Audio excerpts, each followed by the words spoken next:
When love becomes a prison. One woman's desperate flight to freedom.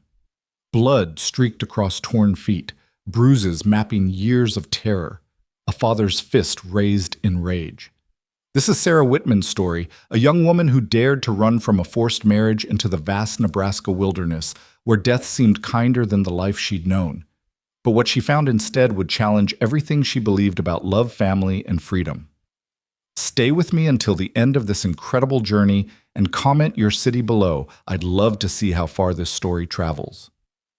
The moon hung like a broken promise over Redemption Creek, Nebraska, casting shadows that seemed to reach for Sarah Wittman as she pressed her back against the rough wooden wall of her father's barn. Her breath came in ragged gasps, each one threatening to betray her location. Through the thin walls she could hear them, her father's voice thick with whiskey and rage, and the blacksmith Jeremiah Colt's low, possessive drawl. "She'll come around Ezekiel," Jeremiah was saying, his words slurring together like oil and water. "They always do. A firm hand is all a woman needs to remember her place." "Better be quick about it," her father growled back. "The preacher's coming Tuesday. Want this settled before harvest." Sarah's stomach churned. Tuesday. 3 days. 3 days until they would force her into a dress she didn't choose, speak vows she didn't mean, and hand her over to a man whose hands had already left bruises on her arms when no one was watching. The same hands that had disciplined his first wife until she died in childbirth, though everyone in Redemption Creek pretended not to know the truth about those bruises that never quite healed. She touched her own face gingerly, feeling the swelling around her left eye, where her father had struck her that morning when she dared to say no. "You'll marry who I tell you to marry." He'd roared, his fist connecting before she could dodge. "I fed you for 19 years. You owe me." Owe him. As if love was a debt to be collected, measured in meals and shelter paid back in obedience and silence. Sarah had learned early that love in the Wittman household came with conditions. Love meant keeping quiet when her father stumbled home drunk. Love meant pretending not to see her mother's tears, or the way she flinched whenever Ezekiel raised his voice.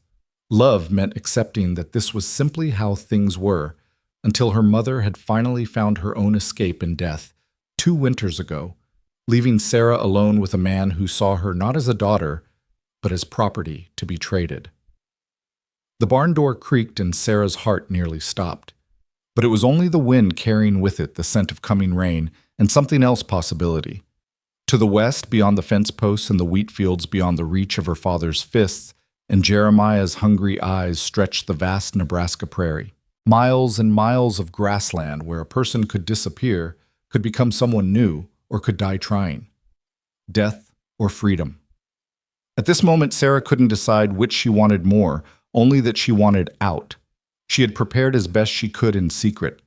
A knife stolen from the kitchen wrapped in cloth and hidden in her boot. A small pouch of cornmeal, some dried meat, and a canteen of water. Pathetic supplies for a journey into the unknown. But all she could manage without arousing suspicion. She wore her brother's old clothes, dead 3 years now from fever. The pants rough against her legs, but infinitely more practical than the constricting dresses her father insisted she wear. "Where's that girl?" Her father's voice boomed suddenly from the house. "Sarah, get in here." This was it, the moment of choice. She could go inside, accept her fate, marry Jeremiah, and spend the rest of her life as a ghost in her own skin. Or she could run. Sarah ran. Her bare feet, she'd removed her shoes to move more quietly. Flew across the packed earth of the yard, past the chicken coop, where the hens rustled nervously, past the well where she'd drawn water every morning since she was 7 past the fence, where she'd once carved her initials next to her brother's, dreaming of a future that would never come. "Sarah?" Her father's roar split the night. "You get back here right now, or so help me God." But God, Sarah thought bitterly, had never helped her before. Why would he start now? She vaulted the fence with a grace born of desperation, her brother's pants catching briefly on a splinter. Behind her, she heard the crash of the front door being thrown open, saw the yellow splash of lantern light spilling across the yard, heard Jeremiah's voice joining her father's in a chorus of male fury. "She's running! The little witch is running!" Sarah didn't look back. Her feet hit the tall grass of the prairie and she was swallowed by darkness. The grass whipped at her legs, sharp edges cutting through the thin fabric, but she didn't slow. Behind her, more lanterns bloomed like fireflies. They were organizing a search party. The rational part of her mind knew this was insane. A young woman alone on the prairie with barely any supplies and no real destination, it was suicide. But the animal part of her, the part that had been caged for so long, sang with the joy of movement, of choice of action taken rather than endured. She ran north, instinctively avoiding the main road that led to town. They would expect her to seek help from the few friends she had there, maybe try to catch a train east.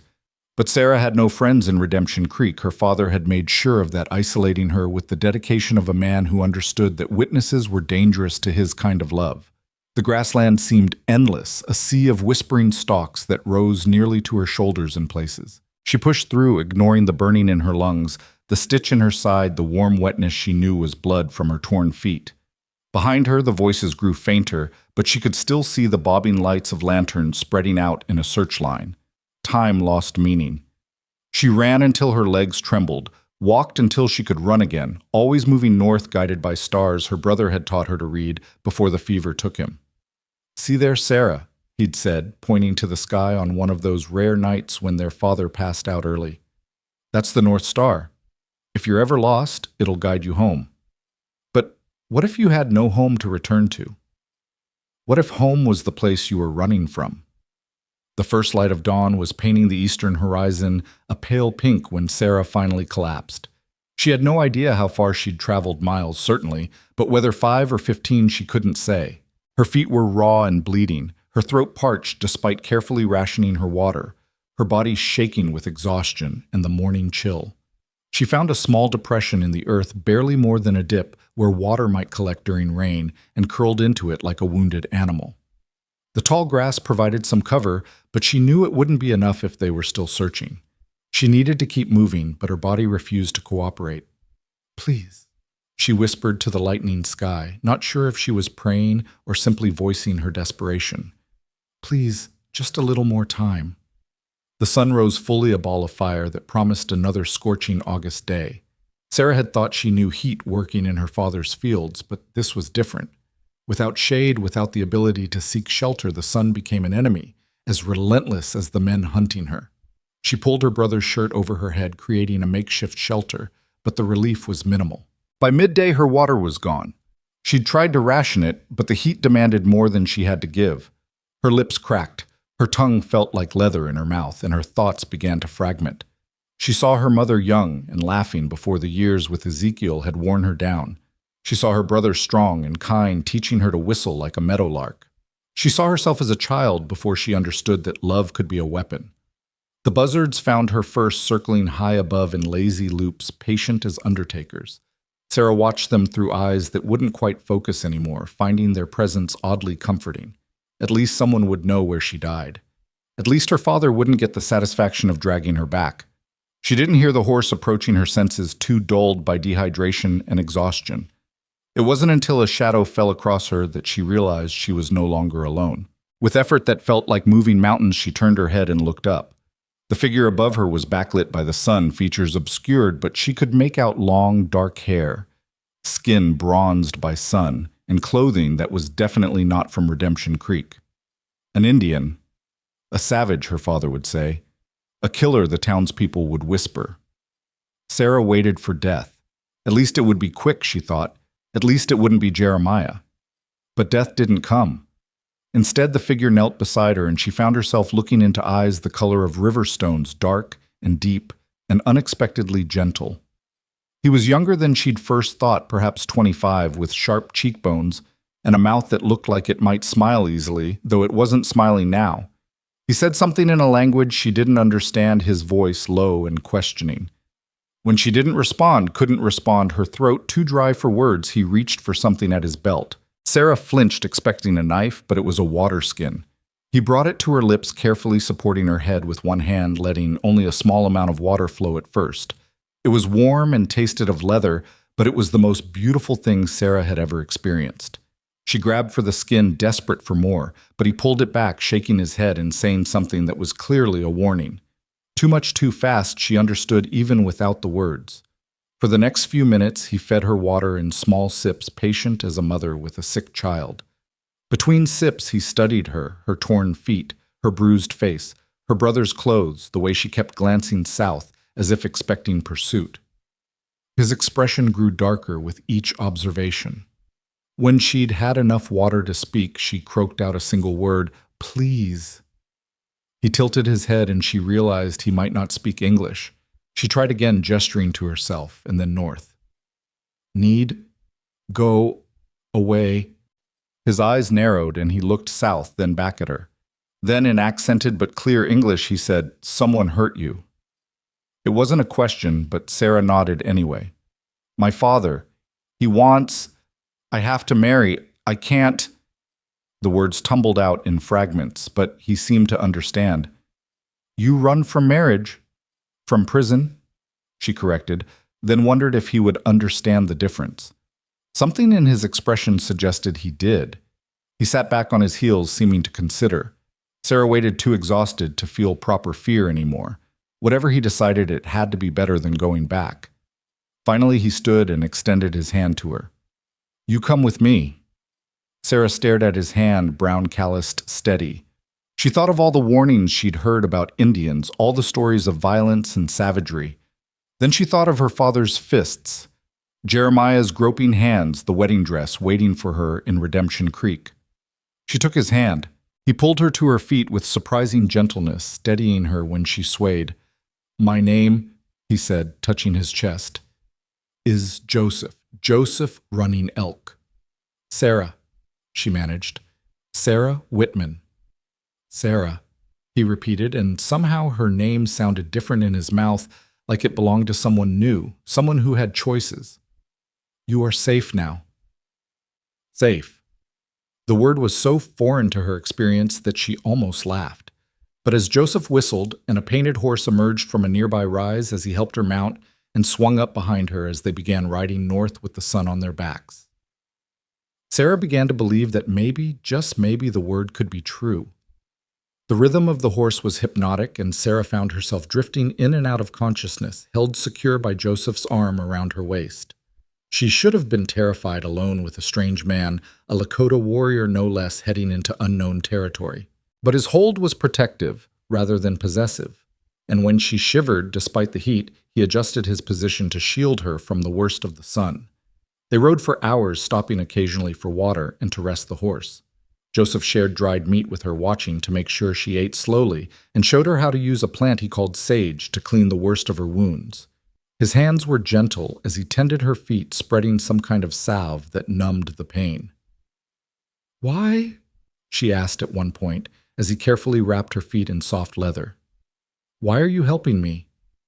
He was quiet for a long moment, focusing on his work. Then he said, "My sister. She was taken to white man's school. They say to teach her to make her civilized." His jaw tightened. "She tried to run home. They catch her, bring her back. She try again and again, until she succeed." He looked up at Sarah. "But her feet, they look like yours when she come home. Bleeding, desperate. So I know what it means to run." Sarah felt tears prick her eyes, the first she'd allowed herself since her mother's death. Is she okay now?" "She is free," Joseph said simply. "That is what matters." As the sun began to sink toward the western horizon, painting the grassland gold and amber, Joseph pointed ahead. "My people camp there by the river. You are welcome." Sarah could see smoke rising in the distance, and her stomach clenched with new fear. "Will they? I'm white. Won't they?" "You run from white men," Joseph said with a slight smile. "That makes you friend enough for now." The camp was larger than Sarah had expected, perhaps 30 teepees arranged in a rough circle near a meandering river. Children played in the fading light, their laughter carrying on the evening breeze. Women tended fires and worked on various tasks, while men gathered in small groups talking and maintaining weapons. It was a scene both foreign and familiar, people living their lives, creating community, being family. Their arrival caused a stir. People emerged from teepees, conversations stopped, and Sarah felt the weight of dozens of eyes upon her. She wanted to shrink to disappear, but Joseph's presence behind her was steady and reassuring. An older woman approached her, face weathered but handsome, her dark eyes sharp with intelligence. She spoke rapidly to Joseph and Lakota, gesturing at Sarah with obvious questions. Joseph responded calmly, and Sarah caught her own name among the unfamiliar words. The woman circled Sarah slowly, taking in her injuries, her borrowed clothes, her general state of exhaustion. Then she reached out and gently touched the bruise around Sarah's eye, her fingers barely making contact. She said something sharp to Joseph, who nodded grimly. "My Aunt Maria Crow Feather," Joseph said to Sarah. "She says you stay with her. She will help you heal." Maria said something else, and Joseph translated. "She wants to know if the men who hurt you will come looking." Sarah's throat tightened. "Probably. My father, he doesn't like to lose things he thinks he owns." Joseph translated, and Maria's expression grew fierce.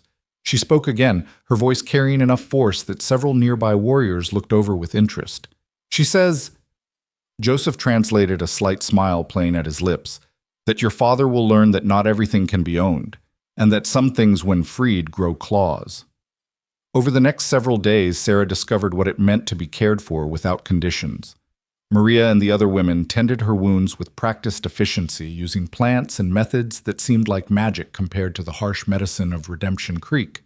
They fed her rich broths that rebuilt her strength and taught her words in Lakota, laughing gently at her pronunciation, but encouraging her efforts. Joseph visited daily, sometimes bringing small gifts, a pair of moccasins to replace her torn feet's bandages, a comb carved from bone, a handful of wild berries that burst sweet and tart on her tongue. He taught her practical things, how to find water by watching birds, how to read the sky for weather, how to move through tall grass without leaving an obvious trail. "You teach me to survive," Sarah said one evening as they sat by the river watching the sun paint the water gold. "But why I'm nobody to you?" Joseph was quiet for a moment, skipping stones across the water's surface. "You are somebody to yourself," he said finally. "That is enough." It was during her second week in the camp that Sarah began to understand the fundamental difference between the world she'd fled and the one she'd found. Here, women had voices that were heard. They owned property, made decisions, chose their own paths. She watched Maria negotiate with traders, her authority unquestioned. She saw women warriors returning from hunts, their skills celebrated. She observed marriages that seemed built on partnership rather than possession. "I don't understand," she confessed to Joseph one day as they watched his cousin teaching her daughter to shoot a bow. "Where I come from, we're taught that we're weak, that we need men to protect us, to make decisions for us." Joseph looked genuinely puzzled. "But women give life.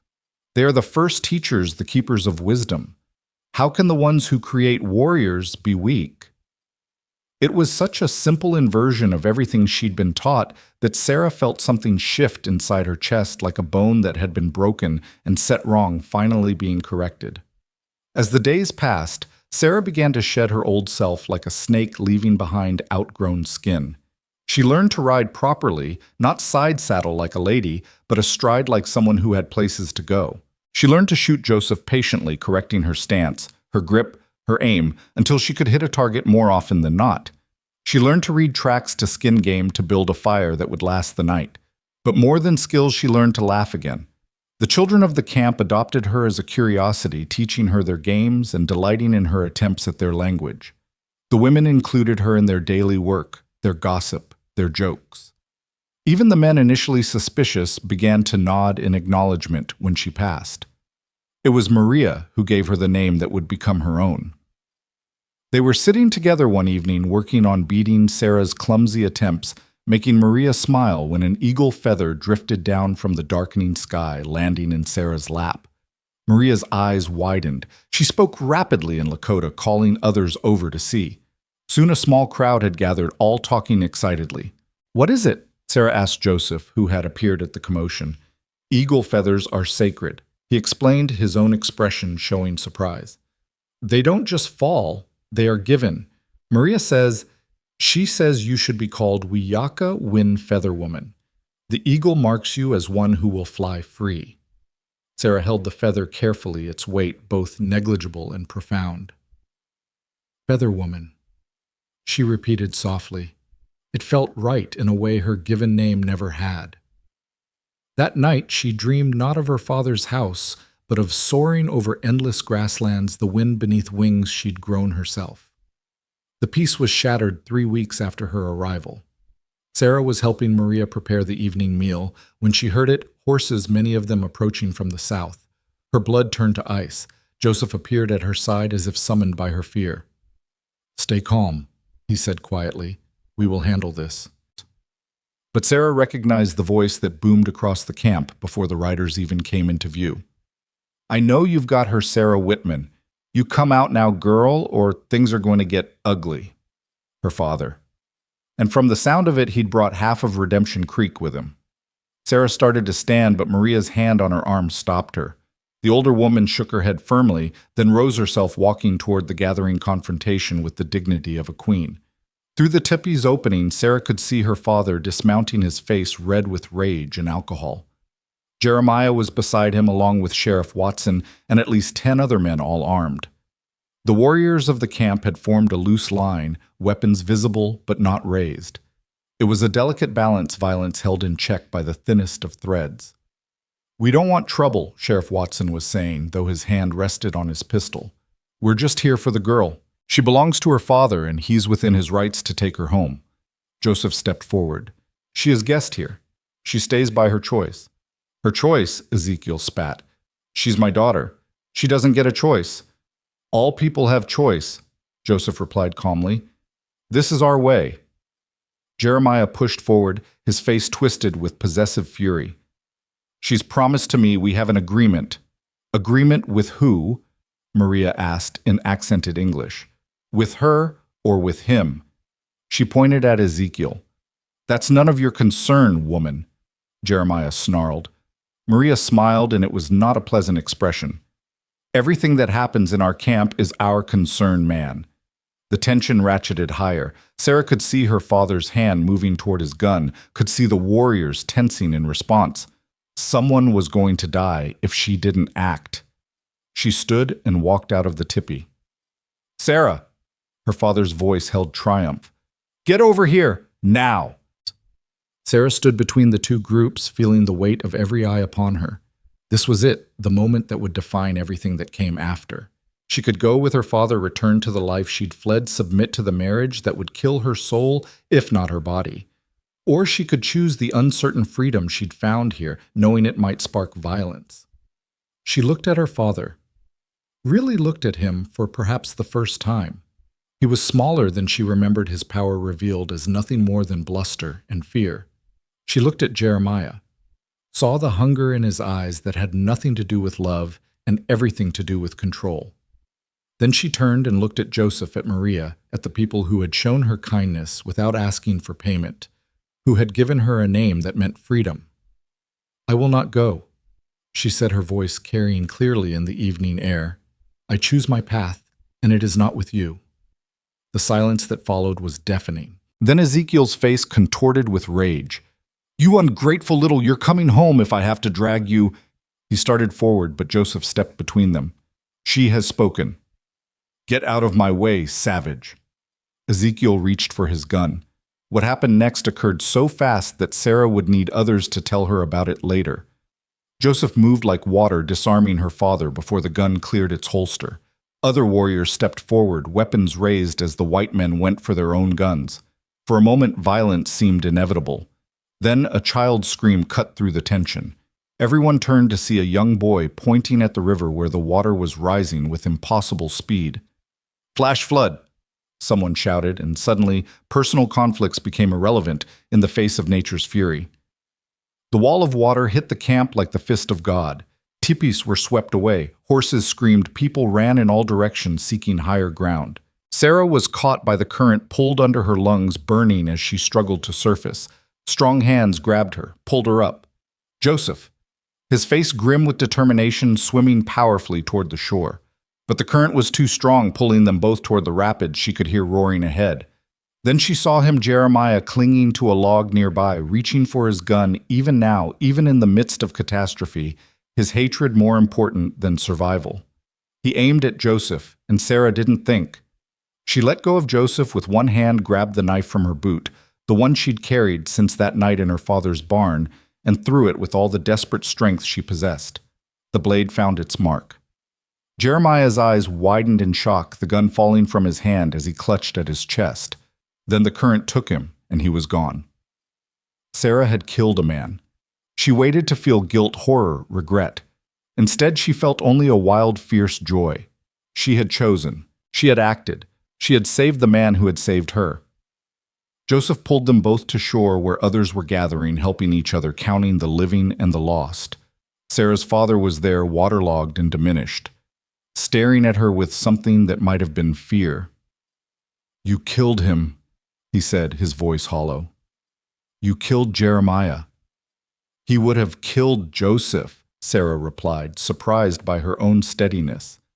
"I chose who deserved to live." Her father looked at her, really looked at her, and perhaps for the first time saw not his property, but a person separate and whole and dangerous when cornered. Without another word, he turned and walked away, gathering the surviving men from Redemption Creek, leaving without looking back. Sarah knew she would never see him again. The knowledge felt like freedom. The flood had destroyed much of the camp, but the people endured as they always had, coming together to rebuild, to mourn the loss, to celebrate the survived. Sarah worked alongside them, no longer a guest, but a member of the community, her actions during the flood having sealed her place among them. It was Maria who performed the ceremony a week after the waters receded. She marked Sarah's face with paint, spoke words in Lakota that Joseph translated. "You are no longer Sarah Wittman. That girl died in the water. You are Wayaka Wind Feather Woman, she who chose freedom, she who protects her people. You are Lakota now, not by blood, but by choice, which is stronger." Sarah Wayaka Wind felt the last chains of her old life fall away. She was no longer running from something, but moving toward something, toward a life she was building with her own hands, toward a future she was choosing with each breath. That evening, as the camp settled into sleep, Joseph found her by the river. They sat in comfortable silence, watching the stars reflect on the now calm water. "You saved my life," he said finally. "You saved mine first," she replied. "Then we are even."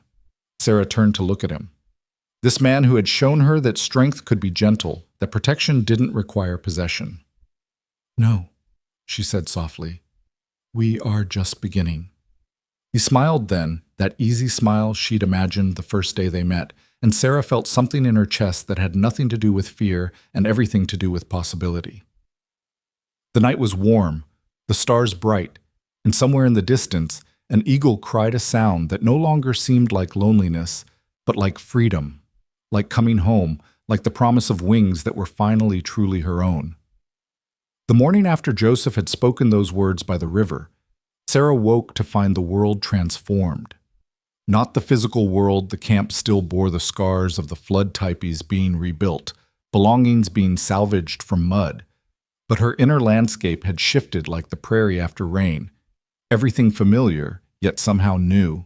She lay on her buffalo hide in Maria's teepee, listening to the older woman's gentle snoring, and tried to understand this feeling blooming in her chest. It wasn't love, not yet, but it was possibility, and for someone who had never believed in possibilities, it felt like witnessing the sunrise for the first time. Joseph was already at work when she emerged, helping to raise the frame of a new teepee. His muscles moved smoothly under his skin as he lifted the heavy poles, and Sarah found herself watching with an appreciation that had nothing to do with gratitude and everything to do with being a woman who was finally allowed to have desires of her own. In Redemption Creek, even looking at a man who wasn't your husband or father was considered sinful. Here she could look. She could choose. She could want. "You stare like a hawk watching a rabbit," Maria said beside her, making Sarah jump. The older woman's eyes twinkled with amusement.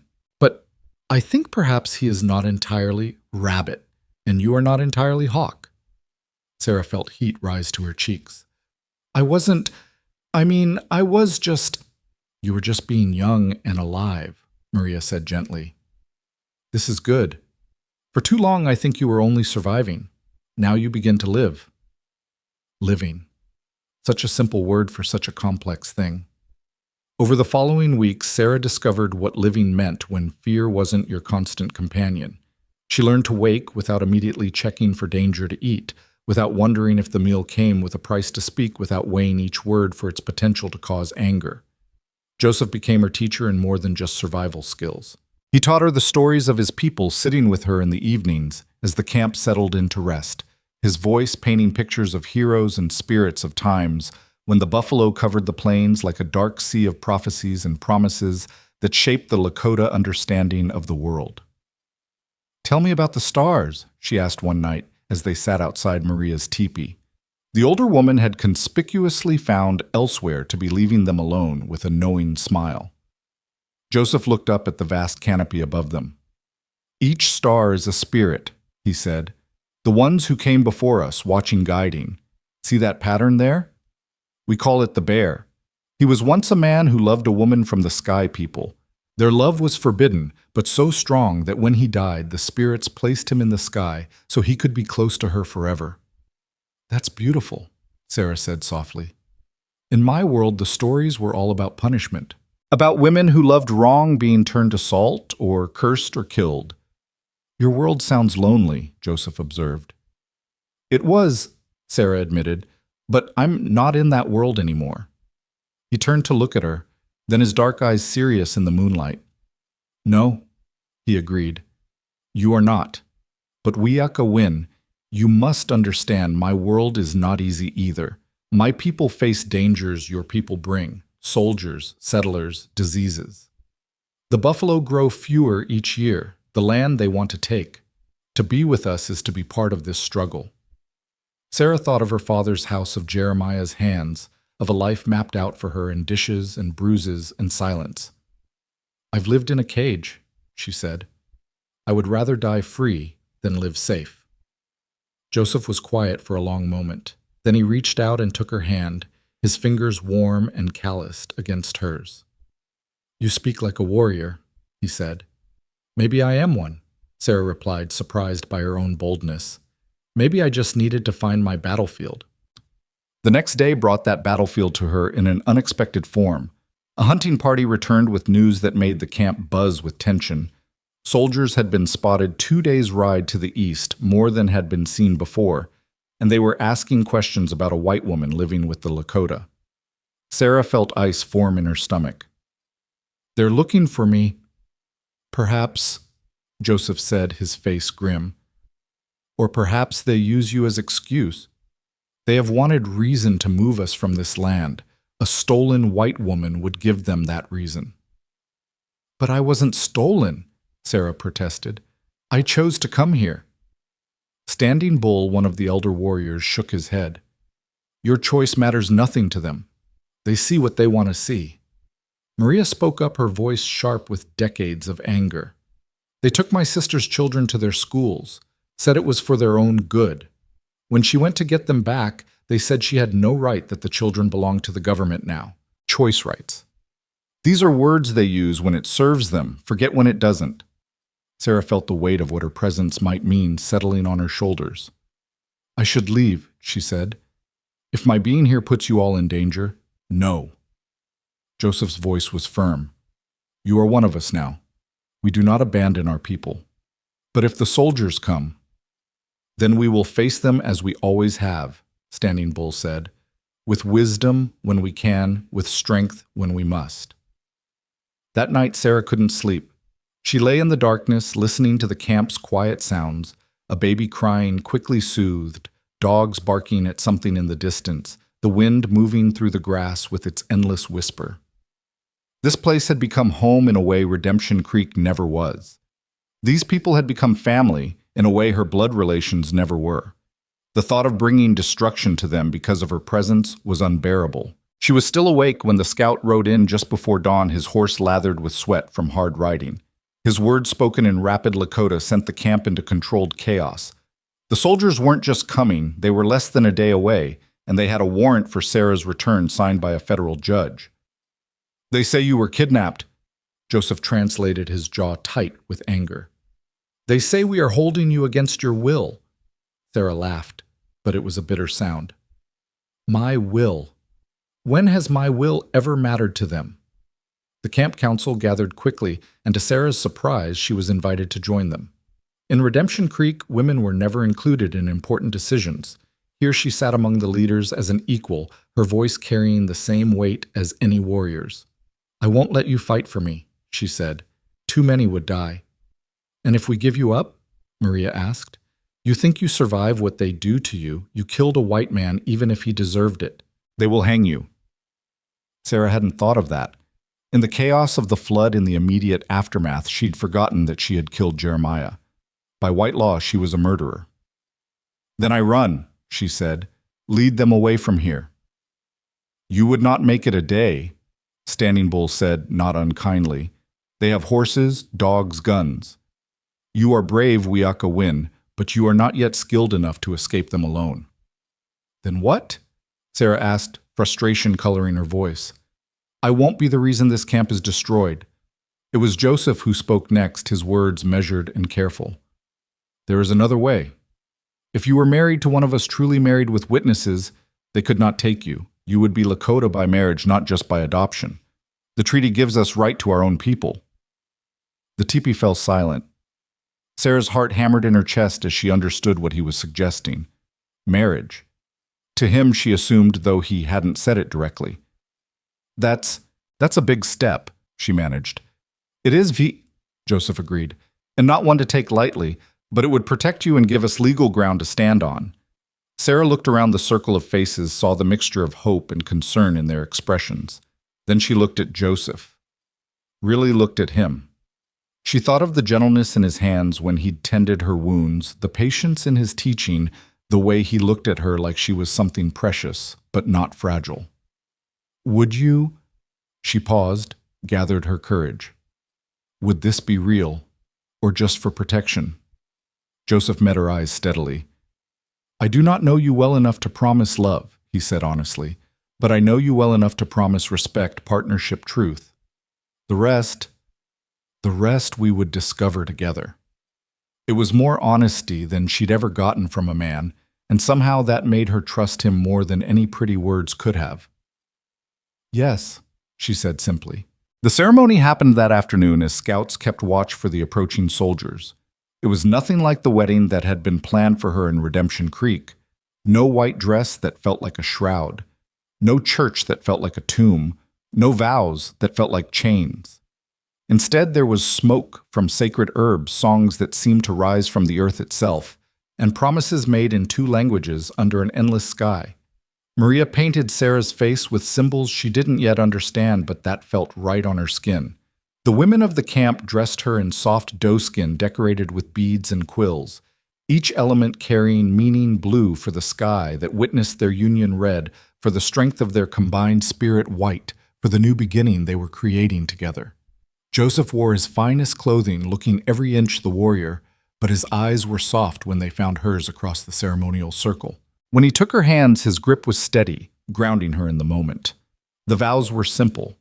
They promised to walk together to share their strengths and support each other's weaknesses to build something new from the ashes of what had been. When Joseph placed a string of shells around her neck, he whispered, "You are not property to be owned, but a partner to stand beside. This I swear." Sarah had to blink back tears. In all her imaginings of marriage, she had never dared dream of being seen as an equal. The celebration was interrupted by the thunder of approaching horses. The soldiers had arrived sooner than expected, and they came in force, at least 30 men armed and ready for conflict. At their head rode a captain. Sarah didn't recognize his uniform, crisp despite the dust of travel, his face set in lines of bureaucratic determination. "I am Captain Morrison," he announced, his voice carrying across the camp. "I'm here for Sarah Wittman, who is being held against her will." Sarah stepped forward, Joseph beside her. "I am here of my own choosing," she said clearly. Morrison's eyes narrowed as he took in her appearance, the Lakota clothing, the ceremonial paint still on her face.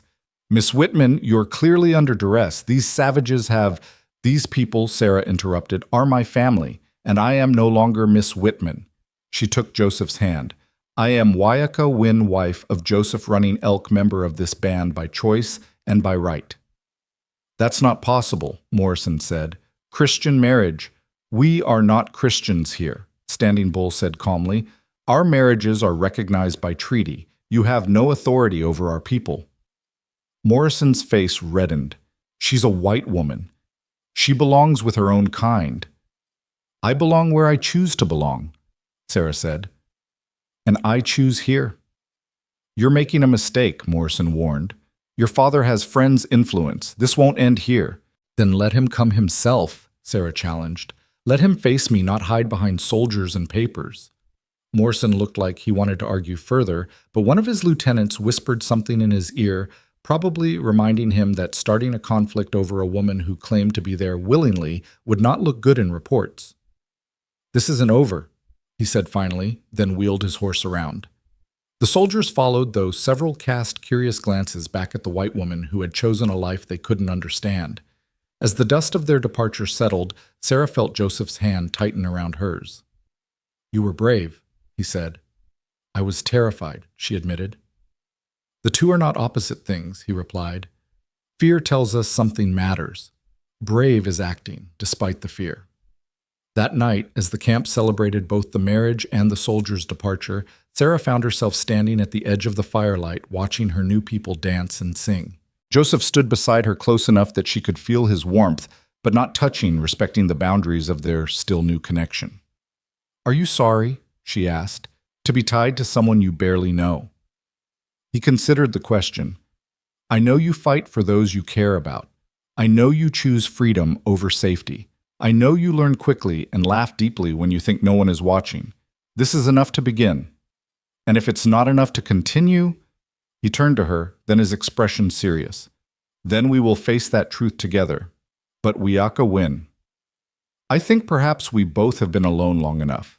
Maybe it is time to see what we can build together. Over the following weeks, they began that building. It was awkward at first, two people learning to share space to navigate the intimacy of marriage without the foundation of long courtship. They had separate sleeping arrangements, initially Joseph respecting her need for time and space, never pushing for more than she was ready to give. But slowly, incrementally, they grew closer. Sarah learned that Joseph talked in his sleep, usually in Lakota, sometimes calling out warnings or instructions that made her wonder what battles he fought in his dreams. Joseph learned that Sarah hummed when she was content old hymns from her childhood that she'd reclaimed and made her own. They hunted together, Joseph teaching her to move silently through the grass, to read the wind, to shoot with increasing accuracy. Sarah discovered she had a natural talent for tracking her eyes, picking up subtle signs that even Joseph sometimes missed.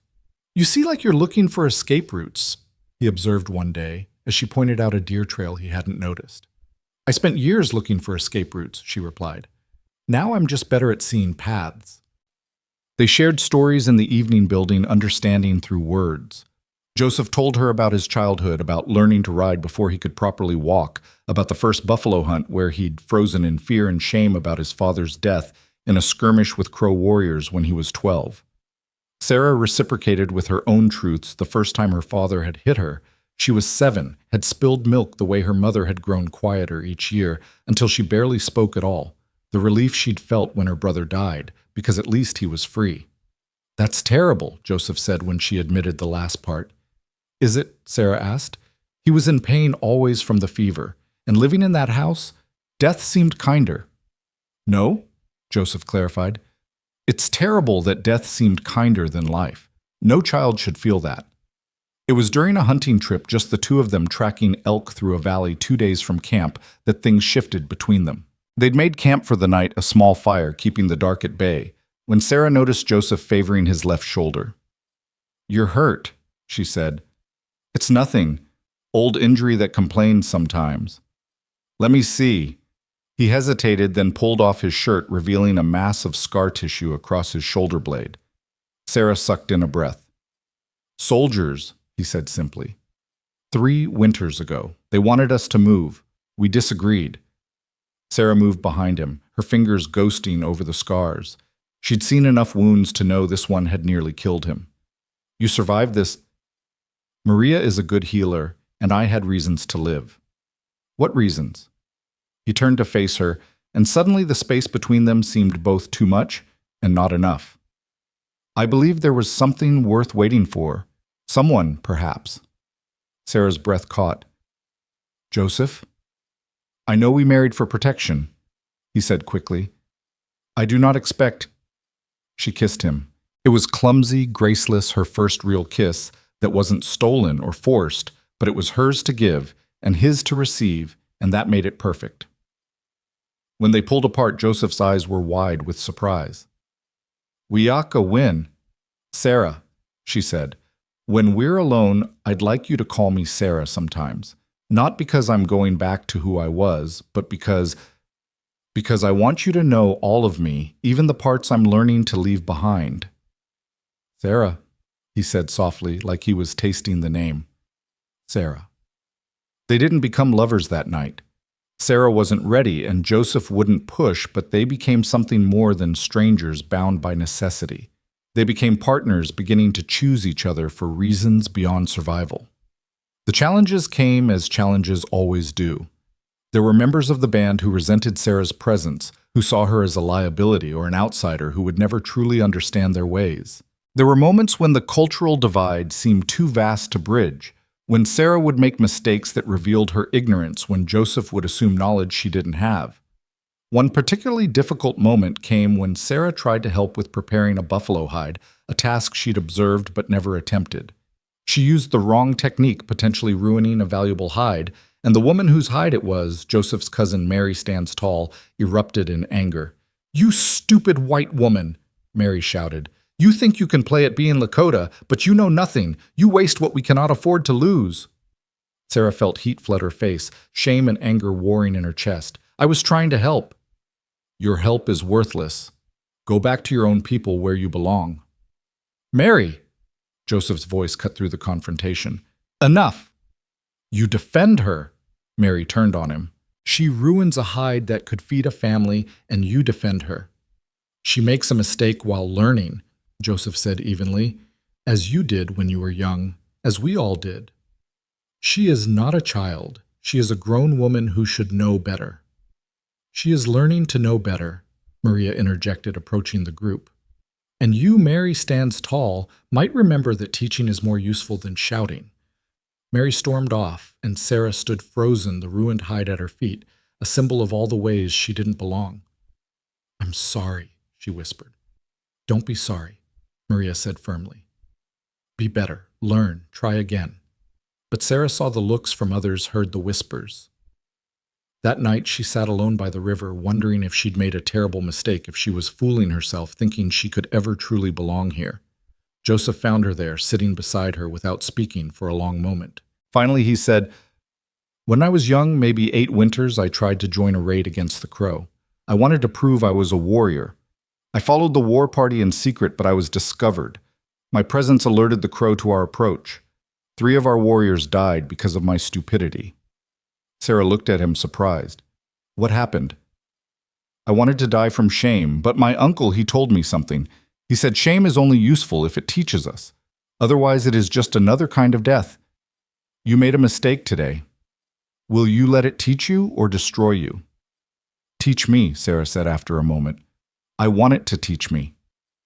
"Then tomorrow you learn the right way to prepare a hide, and the day after you teach someone else. This is how we grow." The next morning, Mary Stands Tall was waiting for Sarah, a fresh hide laid out between them. "I will show you," she said stiffly. "Once. Pay attention." It wasn't an apology, but it was a beginning.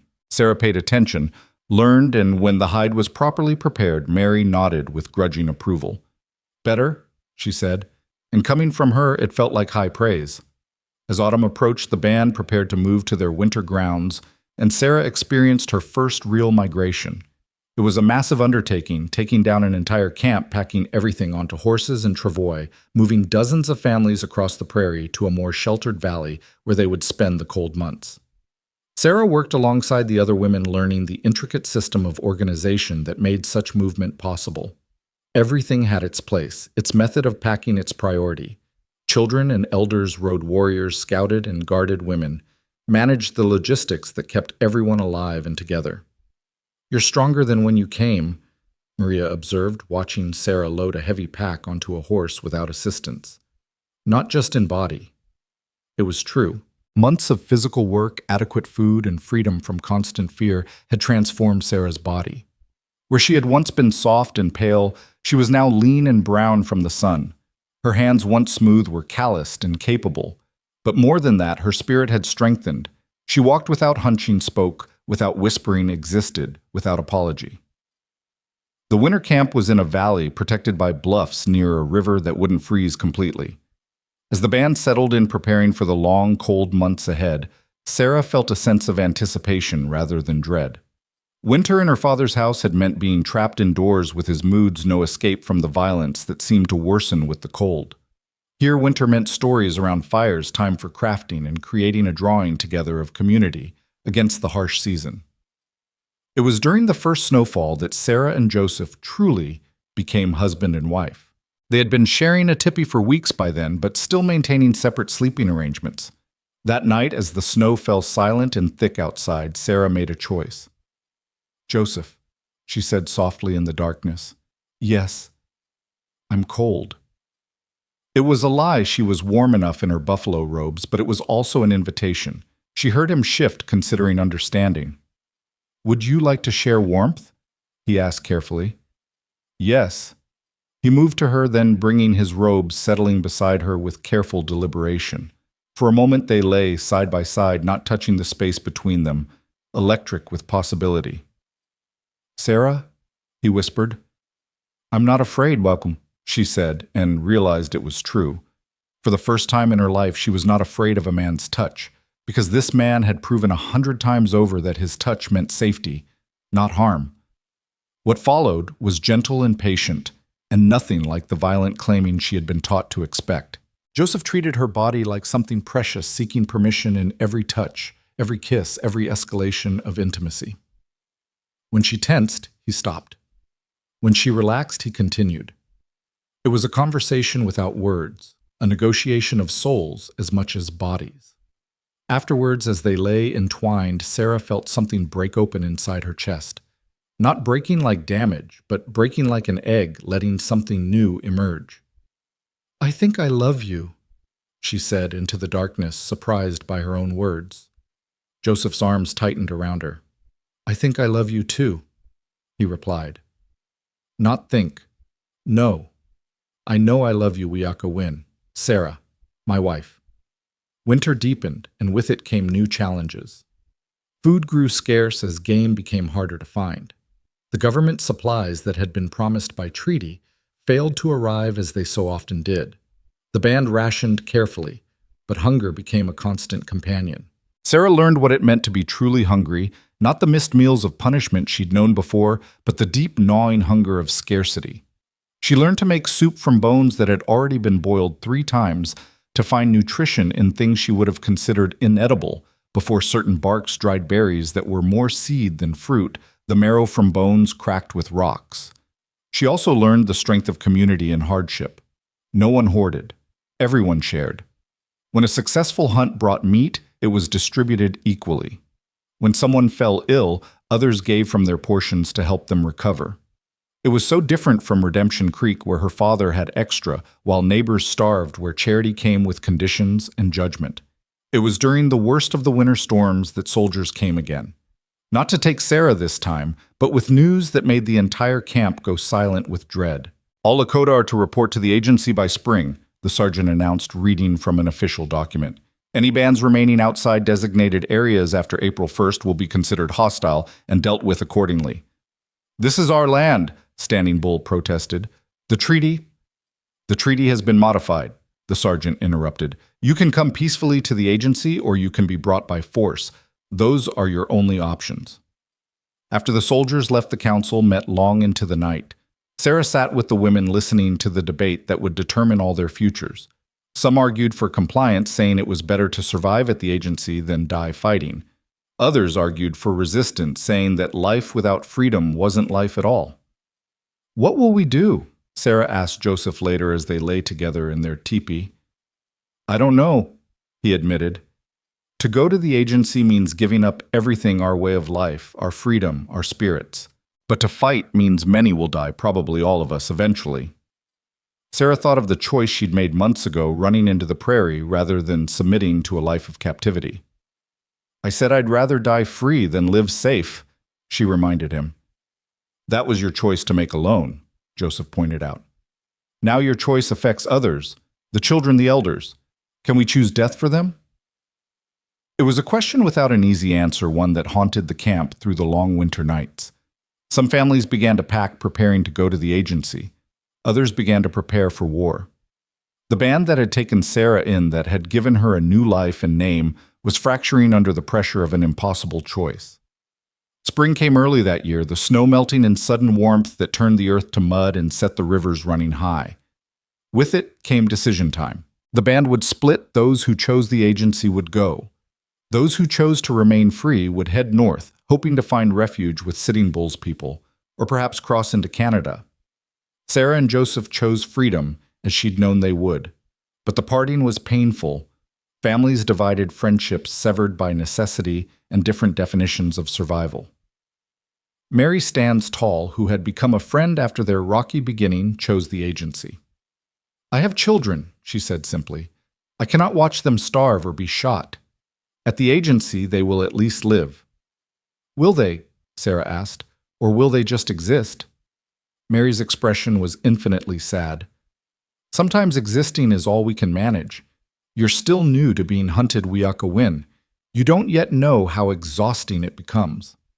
The band that headed north was smaller, maybe 40 people, mostly warriors, and younger families, those who still had the strength and hope for resistance.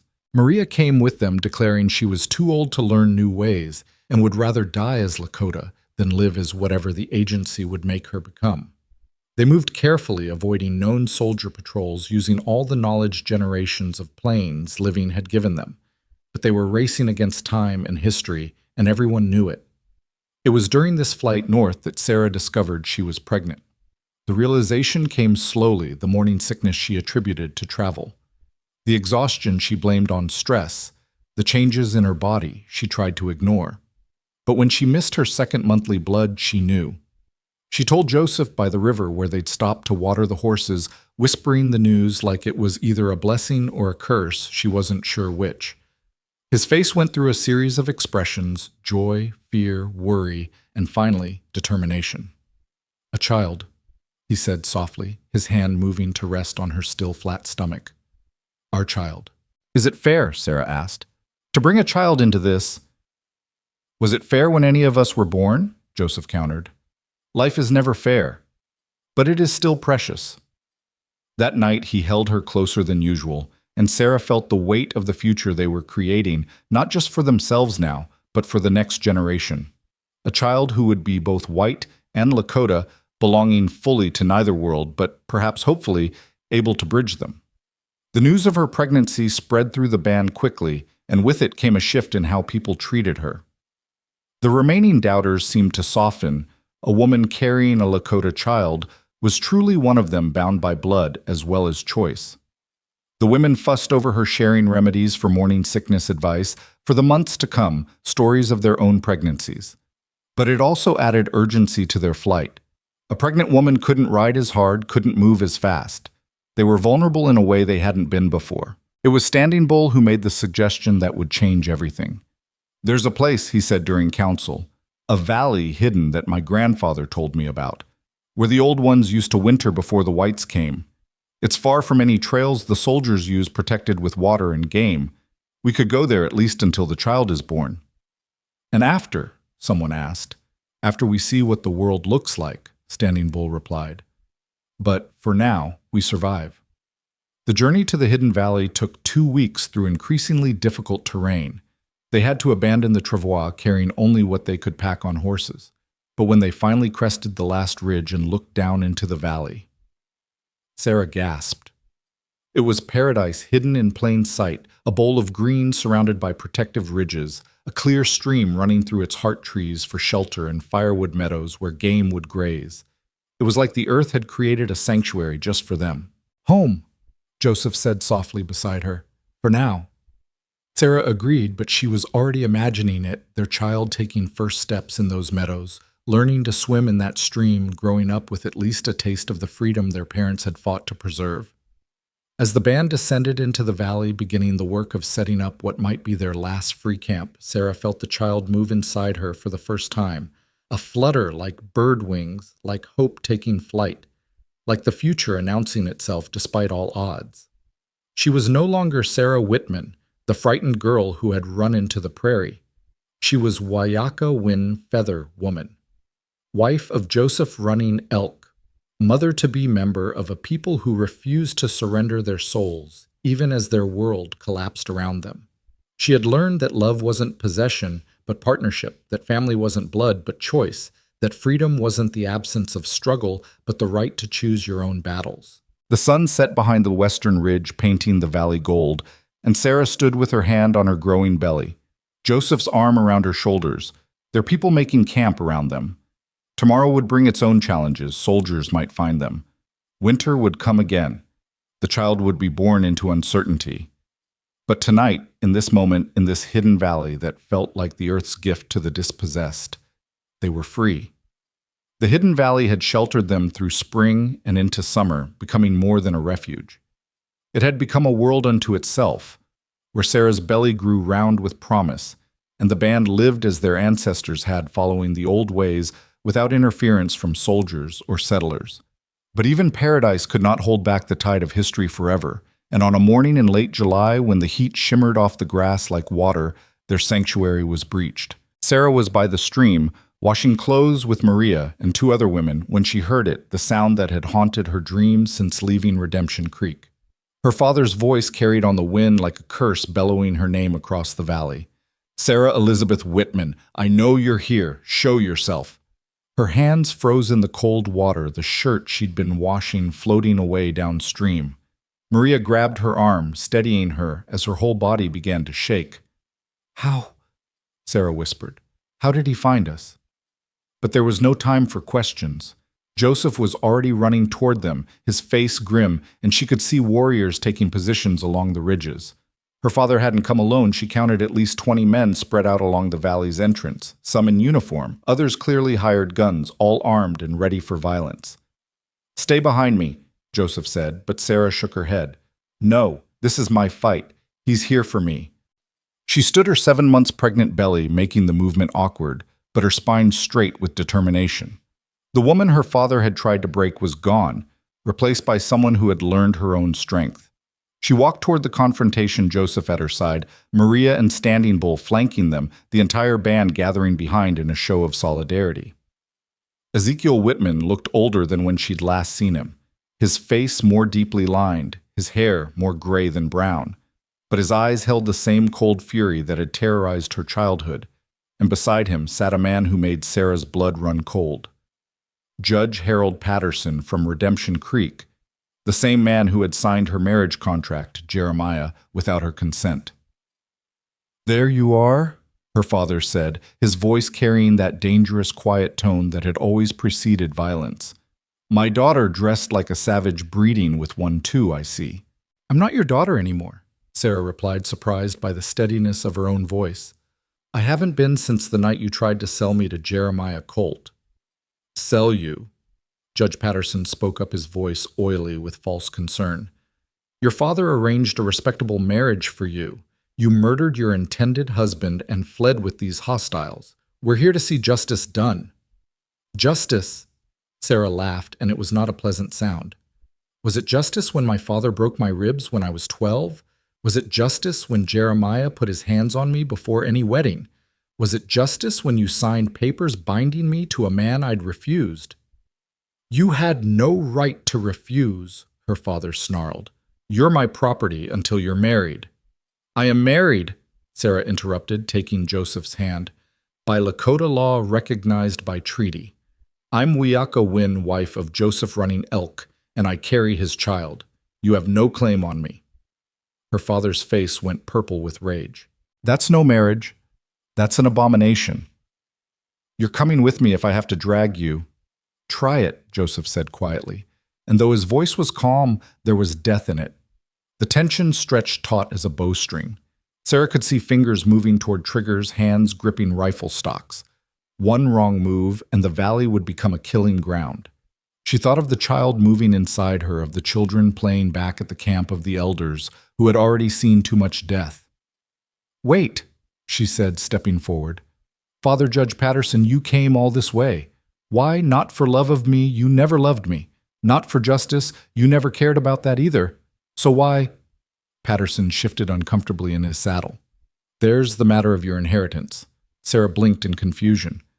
What inheritance? We have nothing. Your mother's family, Patterson said reluctantly. They had land in California gold mining claims.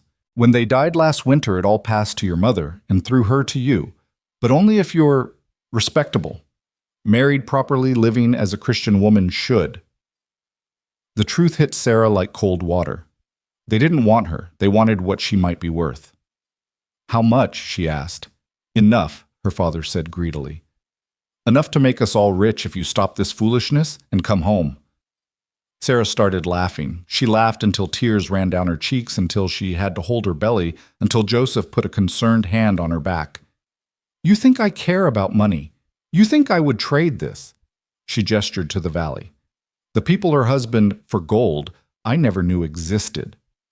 You would throw away a fortune to live like an animal, Patterson asked, genuinely bewildered. I would throw away 100 fortunes to live free, Sarah replied. The inheritance can rot for all I care. Her father dismounted, striding toward her with the purposeful walk she remembered from countless nightmares. You stupid, ungrateful girl. You'll come with me if... He reached for her, and several things happened at once. Joseph moved to intercede. Standing Bull raised his rifle, and the hired guns went for their weapons. But it was Sarah who acted decisively. She pulled the knife from her belt, a new one given to her by Maria Sharp, and held it to her own throat. Stop, she shouted, and everyone froze. Father, you take one more step. You or any of your men make one move toward this camp, and I'll end this here. The inheritance dies with me. You get nothing. You wouldn't, her father said, but uncertainty colored his voice. I killed Jeremiah to save the man I love, Sarah said steadily. You think I wouldn't die to save the people who have become my family? I've been dead inside most of my life because of you. Actual death holds no fear for me. The standoff stretched long and tense. Sarah could feel the baby kicking as if protesting the danger, but she held the knife steady. She had learned many things in her time with the Lakota, but perhaps the most important was this. Sometimes the only power you had was the power to choose your own ending. It was Judge Patterson who broke first. Ezekiel, perhaps we should reconsider. The girl is clearly disturbed, and if she dies, the inheritance goes to distant cousins anyway. We get nothing. Her father's face was a study in frustrated rage, but greed won over pride. This isn't over, he said to Sarah. You're no daughter of mine, but that money should be mine by rights. I'll find a way. His words were cut off by a sound that made everyone turn a roar like nothing Sarah had ever heard coming from upriver. Joseph's face went pale. Flash flood, he said. Everyone moved to high ground. Now. The wall of water that came around the bend was monstrous brown with mud and debris, moving with the force of an avalanche. It must have been raining hard in the mountains, sending all that water rushing down into their valley. There was no time for organized retreat, only chaos as everyone ran for the ridges. Sarah tried to run, but her pregnancy made her clumsy, slow. She stumbled and would have fallen if Joseph hadn't caught her, half carrying her toward safety. Behind them, she could hear screaming men and horses caught by the water, swept away in its furious current. They almost made it. They were so close to the ridge when Sarah saw him, her father clinging to a rock, as the water rose around him, his horse already gone. Their eyes met across the chaos, and in his she saw something she'd never seen before, fear. Sarah, he screamed, help me! She could have kept going, should have kept going. Joseph was pulling her towards safety. The water was rising fast, and her father had never shown her mercy. But something in her, maybe her mother's gentleness that had survived despite everything, maybe the Lakota teaching that all life was sacred, maybe just the humanity her father had tried to beat out of her, made her stop. Joseph, we have to help him. Joseph looked at her like she'd gone mad. He came here to take you to hurt you. I know, but if I let him die when I could save him, then he wins. He makes me like him. Joseph studied her face for a moment, then nodded. Together they waded back into the rising water, Joseph's strength keeping them anchored as they reached for her father. Ezekiel grabbed for them desperately, and for a moment Sarah thought they might all be swept away. But Standing Bull appeared with a rope, other warriors forming a human chain, and together they pulled all three to safety. They collapsed on the ridge, gasping and soaked. Ezekiel looked at Sarah with something like shock. You saved me. After everything, you saved me.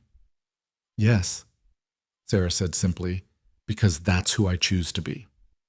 The flood raged for hours, transforming their peaceful valley into a violent river. When it finally receded, the devastation was complete.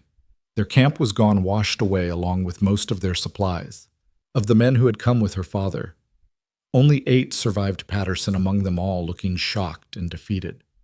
As the band gathered to assess the damage and count their losses, Sarah noticed Jeremiah's cousin among the survivors, a young man named Thomas, who had always been kind to her in Redemption Creek, one of the few who had ever shown her compassion.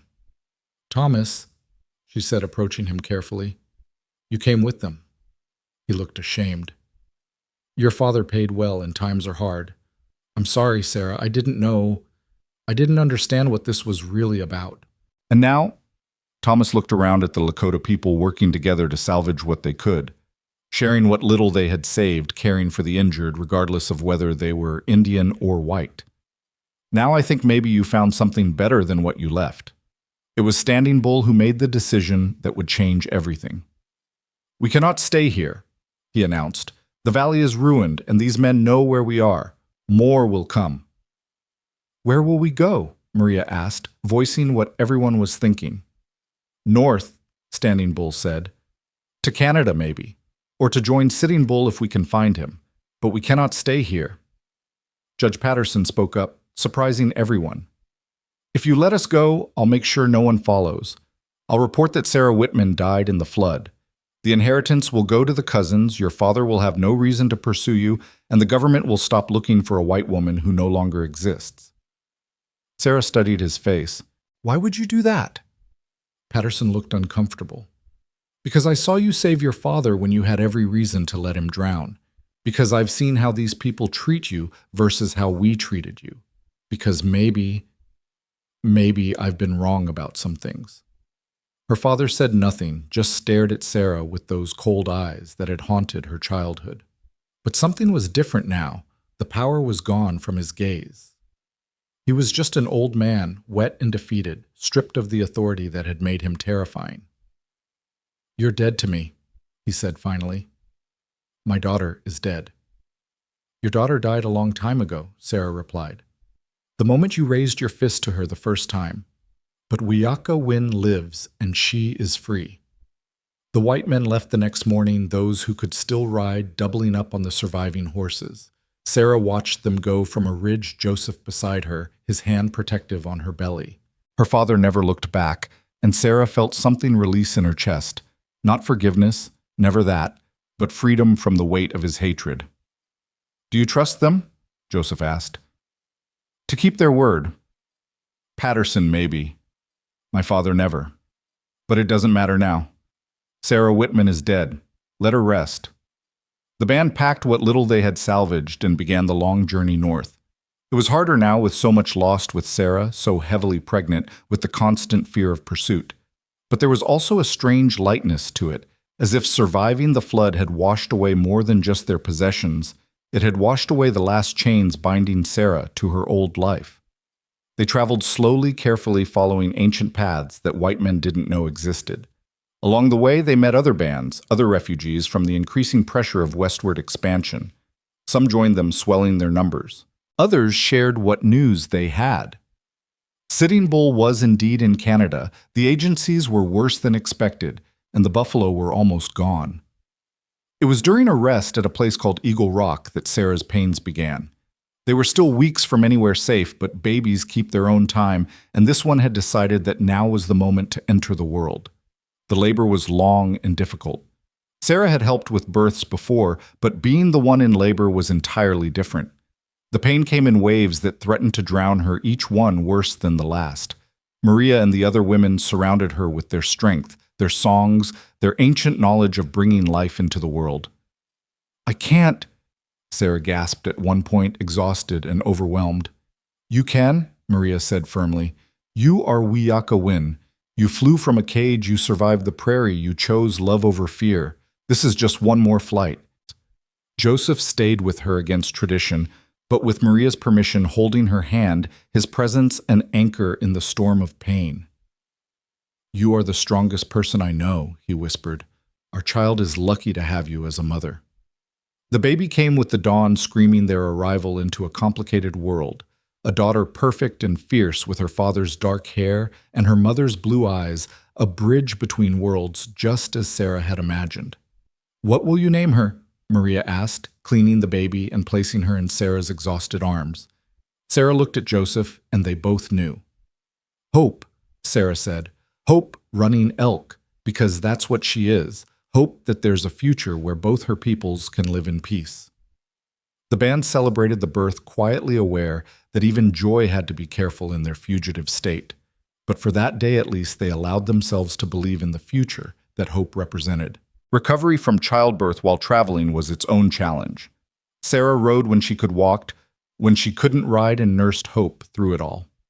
The baby was strong, rarely crying, seeming to understand even as a newborn that silence could mean survival. It was Thomas of all people who brought them warning. He appeared in their camp 3 weeks after Hope's birth alone and travel-worn, his horse nearly dead from hard riding. They're coming, he gasped, barely able to stand. Your father went back on his word. He's bringing the army. Says you're holding white women and children hostage. They're maybe 2 days behind me. Sarah felt ice in her veins, but her voice was steady. Why warn us? Because what I saw in that valley after the flood, you saved your father. These people took in their enemies, fed us, tended our wounds. That's Christianity, real Christianity, not the version we practice in Redemption Creek. He looked at the baby in Sarah's arms. And because that child deserves a chance at life. Standing Bull made the decision quickly. We split up. Harder to track, harder to catch. Meet at the place where 3 rivers join in the moon of falling leaves. Sarah knew what this meant. Their small band, their chosen family would scatter. Some might not survive to the meeting point. She looked at Maria, who had become the mother she'd never really had at Standing Bull, who had taught her strength at the others who had accepted her as one of their own. This is my fault, she said. I brought this on you. No, Maria said firmly. You brought yourself to us, and we chose to keep you. We do not regret our choices. They scattered that night, each group taking a different direction. Sarah, Joseph, Hope, and 5 others headed northwest toward the Badlands, where tracking would be difficult. Maria went east with another group. Standing Bull took the largest group north. The parting was painful but necessary. Sarah hugged Maria tightly, the older woman whispering blessings over Hope before disappearing into the darkness. She might never see her again, might never know if she survived. This was the price of freedom, constant loss, constant movement, constant uncertainty. They rode through the night, Hope silent against Sarah's chest, the stars their only guide. Behind them, somewhere in the darkness, her father pursued his obsession. The army followed its orders, and the world they had known continued to collapse. But ahead lay possibility. Canada maybe, where the Queen's law was different, or deeper into the wilderness where white men feared to go, or perhaps just another day of freedom, which was all anyone could really ask for. As dawn broke over the Badlands, painting the rocks red as blood and gold as promise, Sarah looked at her daughter's sleeping face, at Joseph's determined profile, at the vast landscape that was both haven and threat. She thought of the frightened girl who had run barefoot from her father's farm and marveled at the distance between then and now. What are you thinking? Joseph asked softly. That every choice led to this moment, Sarah replied. The running, the fear, the pain, the joy, all of it was the path to holding our daughter while riding free under an endless sky. Was it worth it? He asked. All you've lost, all you've suffered. Sarah adjusted Hope in her arms, feeling the warm weight of possibility of future of love, freely given and freely received. Ask me when we're safe. We may never be safe, Joseph pointed out. Then we'll be free, Sarah said. And for people like us, freedom is safety enough. They descended into the Badlands as the sun rose higher, their small band disappearing into the maze of rock and shadow. Behind them, the dust of pursuit rose on the horizon. Ahead, the landscape offered 1,000 hiding places, 1,000 possible paths. Hope stirred in Sarah's arms, opening those startling blue eyes to look at the world she'd been born into, a world of flight and struggle, but also of love and choice and the fierce determination to remain unbroken. Sarah kissed her daughter's forehead and whispered the promise she'd made to herself that night in her father's barn. You will never know Cage's little one. You will never know chains. You will know struggle, yes, but you will also know that you have wings. The Badlands swallowed them, red rock and silence, and somewhere an eagle cried not in sorrow but in triumph, the sound of something wild that refused to be tamed. Sarah had become the eagle, and now she was teaching her daughter to fly. They climbed higher into the rocks, Joseph scouting ahead, always alert for danger. The others spread out, creating false trails, doubling back, using every trick generations of being hunted had taught them. Hope stayed quiet, as if she understood that her survival depended on silence.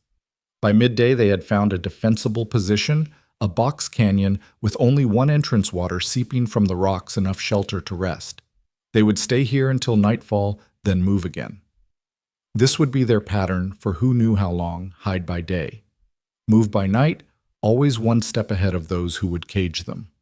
They're getting closer, one of the warriors reported.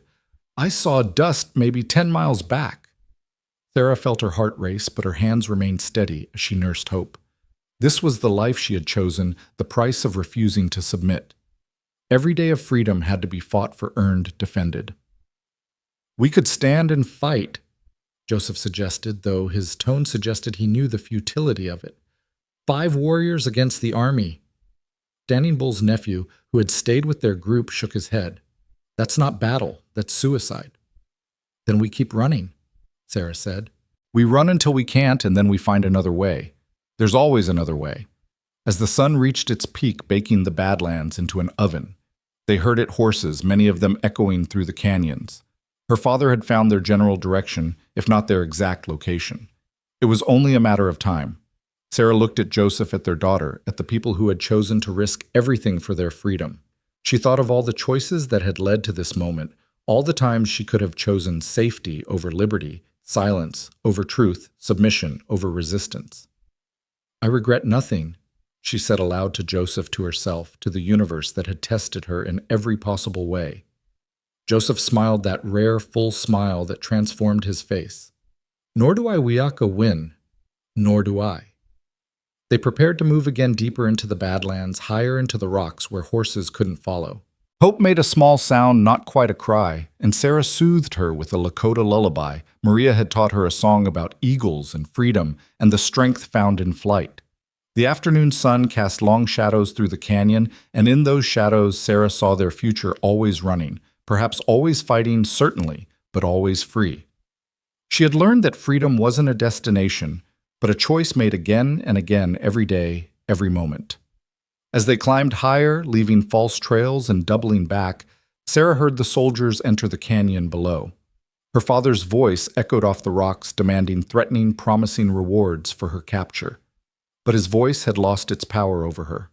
He was just noise now, like the wind, something to be aware of, but not feared. They reached a ridge as the sun began to sink toward the western horizon. From here they could see for miles the Badlands stretching out like a Red Sea. The prairie beyond and far to the north, the promise of mountains where a small band might disappear forever. We'll make it, Joseph said quietly, his hand finding hers. Sarah believed him. They had survived everything else. Her father's violent society's chains, nature's fury, the government's pursuit. They would survive this too because they had something stronger than armies or anger or the weight of history against them. They had chosen each other, chosen freedom, chosen to build something new from the ashes of what had been. Hope gurgled in her arms, and Sarah looked down at her daughter. This perfect blend of 2 worlds, this living proof that love could transcend the boundaries others built. She would grow up free, would know her own strength, would never question her right to choose her own path. The sun painted the Badlands gold and crimson as they descended the far side of the ridge, leaving the sounds of pursuit behind. They were not safe, might never be safe, but they were free. And for Sarah, who had begun this journey as a prisoner in her own life, freedom was the only home that mattered. The Badlands had hidden them for 3 days, but even stone and shadow couldn't conceal them forever. They emerged on the northern edge as the moon waned, Hope crying for the first time since their flight began, her wails echoing off the rocks like a beacon. Sarah pressed her daughter to her breast, trying to quiet her, but the baby sensed what the adults knew: they were running out of places to run. "She's hungry," Sarah whispered to Joseph, though they both knew it was more than that. The constant movement, the stress, the fear that radiated from the adults like heat from a fire, all of it was affecting their daughter. "My milk is drying up." Joseph's jaw tightened. They had been living on dried meat and what little water they could find seeping from rocks. It wasn't enough for a nursing mother, wasn't enough for any of them really, but Sarah was suffering most. He could see it in the hollows beneath her eyes, the way her clothes hung loose despite her recent pregnancy, the tremor in her hands when she thought no one was looking. "There's a trading post," Standing Bull's nephew Samuel White Crow said quietly. "Maybe half a day north, run by a Frenchman who doesn't ask questions." "It could be a trap," another warrior, Marcus Stonehand, argued. "If her father has spread word offered reward, everything could be a trap," Sarah said, her voice carrying the exhaustion of endless vigilance. "But hope needs more than I can give her right now." They moved through the pre-dawn darkness toward the trading post, every sound making them freeze, every shadow a potential threat. Sarah rode with hope bound to her chest, the baby finally quiet, but that worried her more than crying. Quiet babies were often sick babies or worse. The trading post sat alone on the prairie like a squat mushroom smoke rising from its chimney, suggesting life within. They approached carefully, Joseph and Samuel going ahead to scout, while the others waited in a grove of cottonwoods by the creek. Sarah watched them go, her heart hammering against her ribs where hope lay. The baby was too warm, her breathing too shallow. Fear clawed at Sarah's throat, not fear of capture now, but the primal terror of a mother whose child was failing. "She'll be all right," Marcus Stonehand said softly beside her. He had 3 children back at the agency, had made the agonizing choice to leave them in relative safety while he fought for their future freedom. "Children are stronger than we think." "She's only 3 weeks old," Sarah whispered. "She shouldn't have to be strong yet." Joseph returned quickly, his face grim but not panicked. "The trader is alone, says he hasn't seen soldiers in a week. He has supplies, medicine, food." But what?" Sarah demanded. "He wants payment, and we have nothing left to trade except—" Joseph's eyes went to the rifle across Sarah's saddle, the one item of value they'd managed to save from the flood. "Take it," Sarah said immediately. "Take everything if he needs it. Hope matters more than weapons." The trading post was dim and smoky inside, smelling of tobacco leather and something cooking that made Sarah's stomach clench with hunger. The trader, a grizzled man named Baptiste, looked them over with shrewd eyes that missed nothing: the baby's condition, Sarah's exhaustion, the way the warriors positioned themselves to watch all entrances. "You are the ones they look for," he said in accented English. It wasn't a question. Sarah's hand went to the knife at her belt, but Baptiste waved dismissively. "I do not care for the troubles between whites and Indians. Bad for business to choose sides. But the child, she needs help, "Yes," Sarah said simply. "Please." Baptiste studied her for a long moment, then nodded. "I have goat's milk canned from the last supply wagon. Medicine too for the fever. But the price—" "Name it," Joseph said. "Not money, not guns." Baptiste's eyes went to Sarah. "Information. There is man, a Lakota warrior named Red Sky. He was my friend, traded with me for many years. He disappeared 2 moons ago. His family says he went to scout soldier movements near the Black Hills. You hear anything?" Sarah saw Joseph and Samuel exchange glances. They knew something. "Red Sky is dead," Samuel said quietly. "Soldiers caught him near Fort Robinson. They made an example of him." Baptiste's face crumpled briefly before hardening again. "His family—" "Safe. They made it to Canada last moon." The trader nodded slowly, then began pulling items from his shelves: cans of milk, a bottle of medicine, dried fruit, even a small sack of flour. Far more than they could have paid for with the rifle. "For Red Sky," he said simply. "And for the child who should not suffer for the stupidity of men." Sarah fed Hope the goat's milk mixed with water and the medicine Baptiste showed her how to measure. Within an hour, the baby's fever broke. Her breathing eased, and she looked up at her mother with those startling blue eyes that seemed to hold all the wisdom of ancient souls. "Thank you," Sarah said to Baptiste, the words inadequate for the gift of her daughter's life. "You want to thank me," the trader said. "Survive. Both of you. Show them that their world is not the only world." They stayed hidden near the trading post for 2 days, letting hope recover, letting Sarah regain some strength. Baptiste brought them news along with supplies. The army had given up the chase, declared Sarah dead in the Badlands. Her father had returned to Redemption Creek empty-handed and furious, and most importantly, there was a group of Lakota heading to Canada who would pass nearby in 3 days. "It's too convenient," Marcus worried. "Too much good fortune at once." "Sometimes," Joseph said, watching Sarah nurse Hope with milk that was actually nourishing both of them, "fortune is just fortune. Not everything is a trap." But Marcus was partially right. The group of Lakota did come, and they did welcome Sarah's small band to join them, but they also brought news that changed everything. Sitting Bull had sent word from Canada the Canadian government was having second thoughts about harboring American Indians. There were negotiations, pressures, threats to cut off trade. The sanctuary they'd hoped for might not exist much longer. "Where do we go?" Sarah asked that night as they camped with the larger group, feeling safer in numbers, but knowing safety was always temporary. "Where is there left?" "West," said an elder woman named Martha Crow, Feather Maria's cousin who had been with Sitting Bull's band. "There are mountains where white men don't go, valleys hidden in clouds, places where a small band could disappear." "For how long?" Samuel asked bitterly. "They will find every valley claim, every mountain fence, every stream eventually." "Then we take what time we can," Martha replied. "Every day our children live free is a victory." Sarah looked down at Hope sleeping peacefully for the first time since they'd fled the flood. Every day was a victory.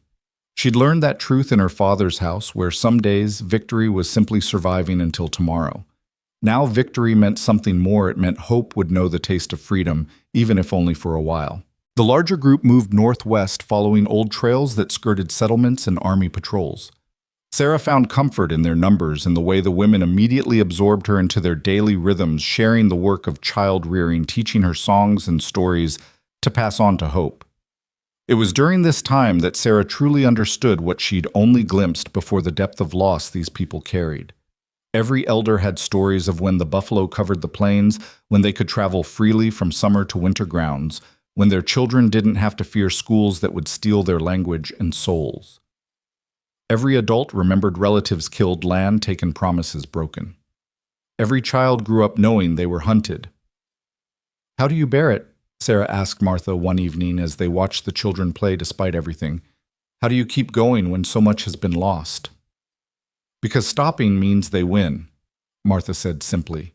"Every day we continue, every child we raise in the old ways, every story we tell, it's resistance. You should understand this, Wiyaka Win. You chose to run rather than submit. That was resistance. You chose to save your father despite his cruelty. That was resistance too, refusing to become what they tried to make you." Sarah thought about that as they traveled, Hope growing stronger each day, beginning to focus on faces, to grip fingers with surprising strength. She was resisting too this baby who shouldn't exist, this blend of two peoples who were supposed to be enemies. Her very existence was defiance. It was near the place where 3 rivers joined that everything changed again. They had been traveling for 2 weeks, making good time, spirits lifting as they neared the designated meeting place where they hoped to reunite with Maria Standing Bull and the others who had scattered. Sarah saw the smoke first, black and thick, not the gray of campfires, but the dark billowing of something terrible. Joseph tried to stop her from riding ahead, but she knew somehow, she knew what they would find.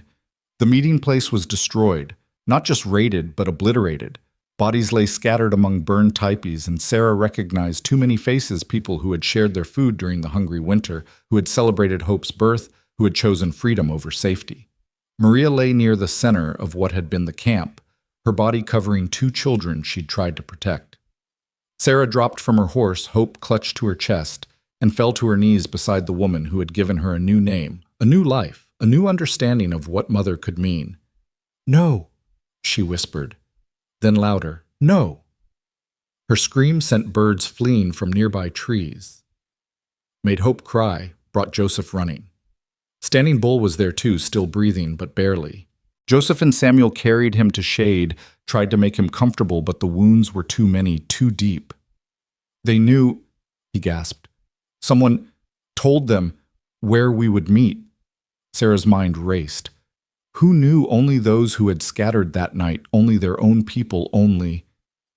Thomas, she breathed. Her father's man who had warned them, who had seemed so changed by what he'd witnessed. He stayed close enough to follow us to hear the plan. Why? Joseph asked, though the answer was obvious. My father, Sarah said bitterly. He must have promised Thomas a share of the inheritance if he helped find me. And Thomas knew I wouldn't leave wounded, wouldn't abandon the gathering place if there were survivors to help. She was right. Even as they tended to Standing Bull tried to gather the few survivors, she heard the thunder of approaching horses. Many horses. Too many to fight. Take Hope and run, she said to Joseph. I'll delay them. We run together or not at all, Joseph replied firmly. They don't want you. They want me. If I'm not here, if you're not here, they'll kill everyone anyway to hide what they've done. It was Standing Bull using his last strength to speak truth. This was never just about you, Wiakawin. It was about destroying those who helped you, who showed that their world isn't the only way. The soldiers arrived like a plague of locusts surrounding the destroyed camp, weapons drawn. But it wasn't Captain Morrison leading them this time. It was a younger officer, ambitious and cold-eyed, with Sarah's father beside him, looking triumphant. Sarah Wittman, the officer called out. By order of the federal government, you're under arrest for the murder of Jeremiah Colt, for inciting Indian rebellion, and for endangering the peace of the territory. Sarah stood slowly, hope still bound to her chest. She looked at the bodies around her, at Maria's still form, at Standing Bull dying in Joseph's arms. All these deaths because she had dared to choose her own life. I'll come, she said, her voice carrying across the killing ground. But only if you let the survivors go, all of them. You're in no position to negotiate, her father said. Sarah drew her knife, held it not to her own throat this time, but hovering over Hope. I am a mother whose child is threatened. There is no more dangerous position than that. The officer paled. Killing an Indian woman was one thing, but a baby, a half-white baby, at that in front of witnesses, that would be harder to explain in reports. Terms, he said curtly. The survivors go free. No pursuit, no punishment. They're given safe passage to wherever they choose, and my daughter stays with her father. No? Her father stepped forward. That half-breed abomination is your granddaughter, Sarah said coldly. Your blood runs in her veins whether you like it or not. And if you want any chance at that inheritance, you'll need me alive and cooperative. Kill my child, harm these people, and I'll find a way to end myself before we reach any courthouse. The standoff stretched taut. Sarah could feel Joseph behind her, ready to fight, ready to die. But she also felt Hope's warmth against her chest, the rapid beat of her tiny heart, the future that deserved a chance. Agreed, the officer said finally. The survivors go free. The child stays with its father. No, Joseph said, stepping forward. Where Sarah goes, I go. That's not the deal, the officer said. Then there's no deal, Sarah said, knife still steady. More negotiation, more threats. Finally, a compromise. Joseph could accompany them to the fort, could stay with Hope, but Sarah would stand trial alone. As they prepared to leave, Standing Bull called Sarah over with a weak gesture. She knelt beside him, tears streaming down her face. Don't weep for me, Wiakawin, he whispered. I die free. That's more than many can say. He pressed something into her hand, a small leather pouch. For Hope, when she's old enough, so she knows who her people were. Standing Bull died as the sun set his last breath, carrying his spirit to join his ancestors. They buried him quickly, along with Maria and the others, Sarah singing the Lakota death song Maria had taught her, her voice breaking but continuing because the dead deserved that much. The journey to Fort Robinson took 5 days. Sarah rode with her hands bound, Hope taken from her and given to Joseph, who rode beside her. Her father tried to speak to her several times, but she turned away each time, having nothing to say to the man who had orchestrated such slaughter for money. You could have had everything, he said on the 3rd day. Wealth, comfort, respectability. I have everything, Sarah replied. I have a daughter who will know her own strength. I have a husband who sees me as an equal. I have the memory of people who loved me without conditions. You can take my freedom, maybe even my life, but you can't take those truths. At Fort Robinson, Sarah was separated from Joseph and Hope, locked in a small cell that reminded her painfully of her room in her father's house. Another cage, another locked door, another man deciding her fate. The trial was a foregone conclusion. The judge brought from Omaha was a friend of her father's. The witnesses were all white men who hadn't been there. Her testimony was dismissed as the ravings of a woman corrupted by savages. The fact that she'd killed Jeremiah in defense of another was irrelevant. She had no right to defense, no right to choose who lived or died. But Sarah had learned things in her time with the Lakota, including the power of truth spoken loudly enough. When they let her speak before sentencing, she didn't plead for mercy. Instead, she told the whole story. Her father's abuse, the forced marriage, Jeremiah's violence, the freedom she'd found with the Lakota, the massacre at the meeting place. You can hang me, she concluded, looking directly at the assembled townspeople who'd come to watch the spectacle. But you can't hang the truth. Every woman in this room who's been hit by her husband, every child who's cowered from their father's rage, every person who's been told they're property rather than human, they know the truth. And someday that truth will be louder than your laws. The judge sentenced her to hang, but something unexpected happened. The officer who'd arrested her, who'd seen the massacre site, stood up. Your Honor, he said, his voice uncertain but growing stronger, I request clemency. The woman saved her father's life during a flood despite his treatment of her.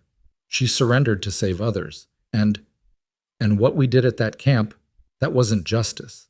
That was slaughter. The courtroom erupted. Her father raged.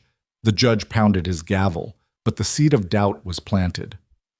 Others began to speak. Baptiste the traitor had come testifying about Sarah's character. Thomas Shocking, everyone admitted his role in the betrayal and begged for Sarah's forgiveness and freedom. Even some townspeople from Redemption Creek women mostly began to quietly speak about what they knew of Ezekiel Wittman's temper and Jeremiah Colt's reputation. The judge, faced with unexpected opposition, and perhaps aware that hanging a young mother would not play well in Eastern newspapers that were beginning to question Western justice, commuted the sentence to exile. Sarah was to leave the territory, never return, and forfeit any claim to inheritance. I accept, Sarah said immediately, then looked at her father. The money was never real to me anyway. You can have it all. I hope it brings you the happiness your cruelty never could. They released her at dawn, Joseph waiting with Hope and 2 horses. Her father was there too one last time, looking older and somehow smaller in the morning light. You could have been someone, he said. I am someone, Sarah replied, taking Hope from Joseph and holding her daughter close. I'm Wiyaka Win. I'm a mother. I'm a survivor. I'm free. She mounted her horse without looking back, Joseph beside her. Hope secure in her arms. They rode east toward the sunrise, toward states where their marriage might be recognized, where Hope could go to school, where they could build something new from the ashes of all they'd lost. Miles from Fort Robinson. Sarah finally allowed herself to cry for Maria, for Standing Bull, for all the dead, for the girl she'd been, and the innocence she'd lost. Joseph reached over and took her hand, their horses walking side by side. Where do we go? He asked. Sarah thought of the leather pouch Standing Bull had given her, still unopened in her pocket. She thought of Maria's lessons, of the stories she would tell, hope, of the strength that came from choosing your own path, no matter the cost. Forward, she said, we go forward. We find others like us, people caught between worlds, people who refuse to fit into the boxes others build. We create something new. That sounds like a dream, Joseph said, but he was smiling. All freedom starts as a dream, Sarah replied, adjusting Hope in her arms. The baby was awake, those blue eyes, taking in the vast sky, the endless prairie, the unlimited possibilities of a world that would try to cage her but would never succeed if Sarah had anything to say about it. They rode through the day, stopping only to rest the horses and feed Hope. As evening approached, they made camp by a small stream, and Sarah finally opened Standing Bull's pouch. Inside was a perfectly preserved eagle feather, smaller than the one that had given her her name, and a note written in English in Maria's careful hand. She must have helped Standing Bull prepare it before the scatter. "For Hope Running Elk," it read. "So she knows she was born free, will live free, and will teach others to fly. The eagle recognizes its own." Sarah tied the feather into Hope's soft hair with a piece of leather, the baby gurgling happily at the attention. Joseph built a fire, and they sat together as darkness fell, a family forged in flight and struggle bound by choice rather than blood, stronger for all they'd survived. "Tell me a story," Joseph said, "one to remember this day." Sarah thought for a moment, then began, her voice carrying across the prairie like Maria's once had. "There was once a girl who lived in a cage who believed that was all there was. But one day she discovered she had wings." Hope listened with those wise eyes, as if she understood every word, as if she was already memorizing the story she would one day tell her own children about the grandmother who chose freedom, the grandfather who chose love, and the mother who chose to fight so that choice itself would survive. The stars emerged one by one, the same stars that had witnessed Sarah's flight from Redemption Creek, her transformation into Wayaka. When the birth of hope, the deaths of heroes, and now this new beginning. They were constants in a world of change-proof that some things endured no matter how dark the night became. "I love you," Sarah said to Joseph, to Hope, to the memory of those they'd lost, to the future they were building word by word, choice by choice. "And we love you," Joseph replied, speaking for their daughter, for their scattered people, for all those who would hear their story and know that cages could be escaped, that love didn't require ownership, that freedom was worth any price. They slept under those stars. Hope between them safe for this night, at least. Tomorrow would bring new challenges, new threats to their freedom, new tests of their resolve. But tonight they were together. They were alive, and they were free. The wind sang through the grass, carrying the scent of rain, and tomorrow, and somewhere in the darkness, an eagle cried, not in sorrow, but in triumph, the sound of wings that refused to be clipped of spirits, that refused to break of love, that refused to be caged. Sarah dreamed of flying Hope in her arms, Joseph beside her, Maria, and Standing Bull watching from the clouds with approval. In the dream, the earth spread out below them like a promise, vast and varied and full of places where those who didn't fit could build their own world. When she woke at dawn, Hope was smiling, her tiny hand wrapped around the eagle feather in her hair. Joseph was already awake, watching the sunrise paint the prairie gold. "Ready?" he asked.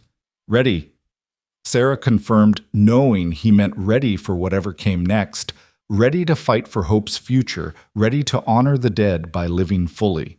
They mounted their horses and continued east toward the unknown, toward possibility, toward a horizon that promised nothing, except the chance to keep choosing freedom one day at a time, one choice at a time, one flight at a time. The town of Cedar Falls, Iowa, was nothing like Redemption Creek. It sat along the river like a promise of something better, with its neat streets and buildings that spoke of prosperity without the harsh edges of frontier justice. Sarah, Joseph, and Hope had been traveling for 3 weeks since leaving Fort Robinson, following rivers and trading posts, avoiding main roads, and anywhere that might have heard of the woman who killed a white man and lived with Indians. But here in this town, where the railroad brought strangers daily and commerce mattered more than history, they might find the anonymity they needed to build something new. Hope was crying again, the kind of persistent wail that meant she was hungry, and no amount of soothing would substitute for milk. Sarah's supply had returned somewhat with regular food and rest, but it wasn't enough. They needed stability walls, a place where Hope could grow without the constant movement that had defined her first months of life. "There," Joseph said quietly, pointing to a sign in a boarding house window. "Rooms to let, monthly rates available." The proprietress, a German widow named Mrs.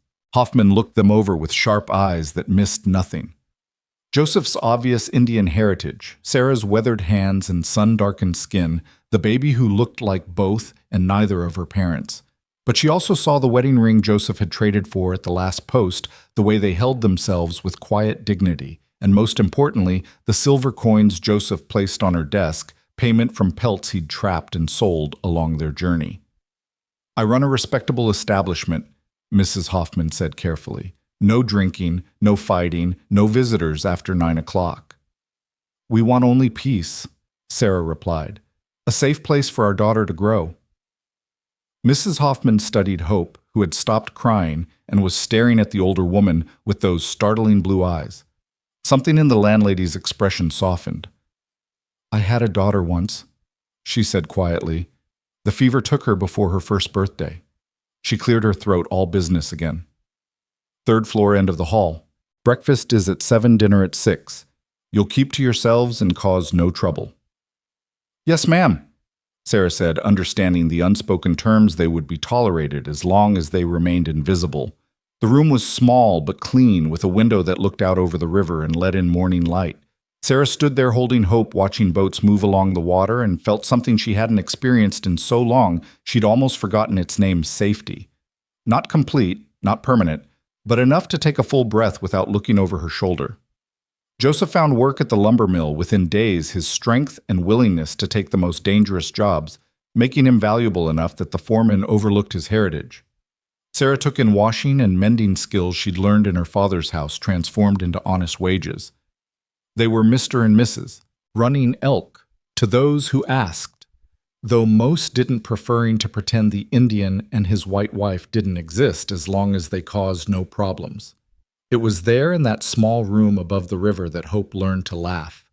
Real laughter, not just baby sounds, but genuine joy at Joseph making faces, or Sarah singing the Lakota lullabies Maria had taught her. Each laugh was a victory, proof that joy could exist even after so much loss. 3 months passed in relative peace. Hope grew strong, beginning to crawl with determined purpose across their small room. Sarah's nightmares faded from nightly to weekly. Joseph learned to read Sarah, teaching him with patience and pride, as he sounded out words from the Bible that Mrs. Hoffman had lent them, not for its religion, but for its availability. It was during this fragile peace that Thomas found them. Sarah was at the market. Hope bound to her back, selecting vegetables with the careful economy of someone who knew the value of every penny when she heard his voice. Sarah Wittman. She froze her hand instinctively, going to the knife she still carried, though it was now used for cutting bread rather than defense. But when she turned, Thomas's face held no threat, only a weariness that matched her own. "I'm not here to cause trouble," he said quickly, hands raised to show he was unarmed. "I've been looking for you for months, but not for him, not for your father." "Then why?" Sarah asked, shifting Hope higher on her back, ready to run if necessary. Thomas reached into his coat, slowly pulling out an envelope thick with papers. "Your mother's family, the California inheritance. There was more to it than land and gold claims. There were letters, documents, things your father doesn't know about." Sarah wanted to walk away to protect the small peace they'd built, but curiosity won. They went to a small cafe where Thomas ordered coffee and Sarah tea, Hope playing with a spoon while Thomas explained. "Your mother's family. They weren't just miners," he said, spreading papers on the table. "They were abolitionists, part of the Underground Railroad before the war. They hid escaped slaves, helped them get to Canada. Your mother wrote to them about it. She was proud of them, wanted to be part of it. But your father—" Thomas shrugged. "Well, you know what your father thought of anyone who wasn't white and properly Christian." Sarah studied the letters, her mother's careful handwriting describing dreams of a world where people were free to choose their own lives. It was like hearing her mother's voice from beyond the grave, the woman she might have been without Ezekiel's fists and control. "Why are you showing me this?" Sarah asked. "Because there's more. Your mother's cousin, Elizabeth Harper. She's still alive. Lives in California, runs a school for children of all races. Indian, Mexican, Chinese, Negro, white. She's been looking for you, wants to meet you, and—" Thomas paused, seeming to gather courage.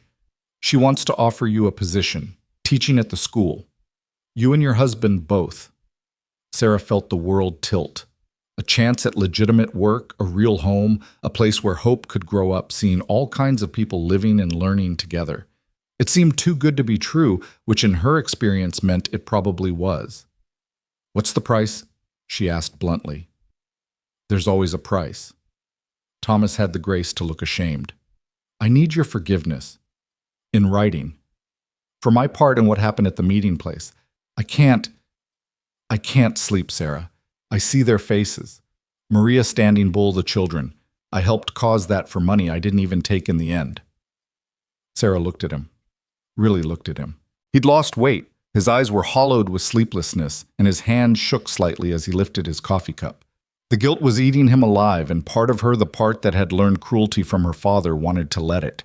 But then hope gurgled, reaching for her mother, and Sarah remembered Maria's words about choosing who to be rather than letting others' cruelty shape you.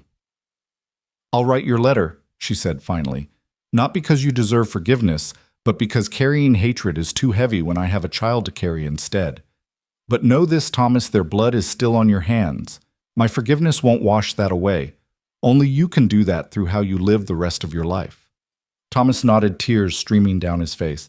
"I know. I'm going back to Redemption Creek to tell everyone what really happened, what your father did.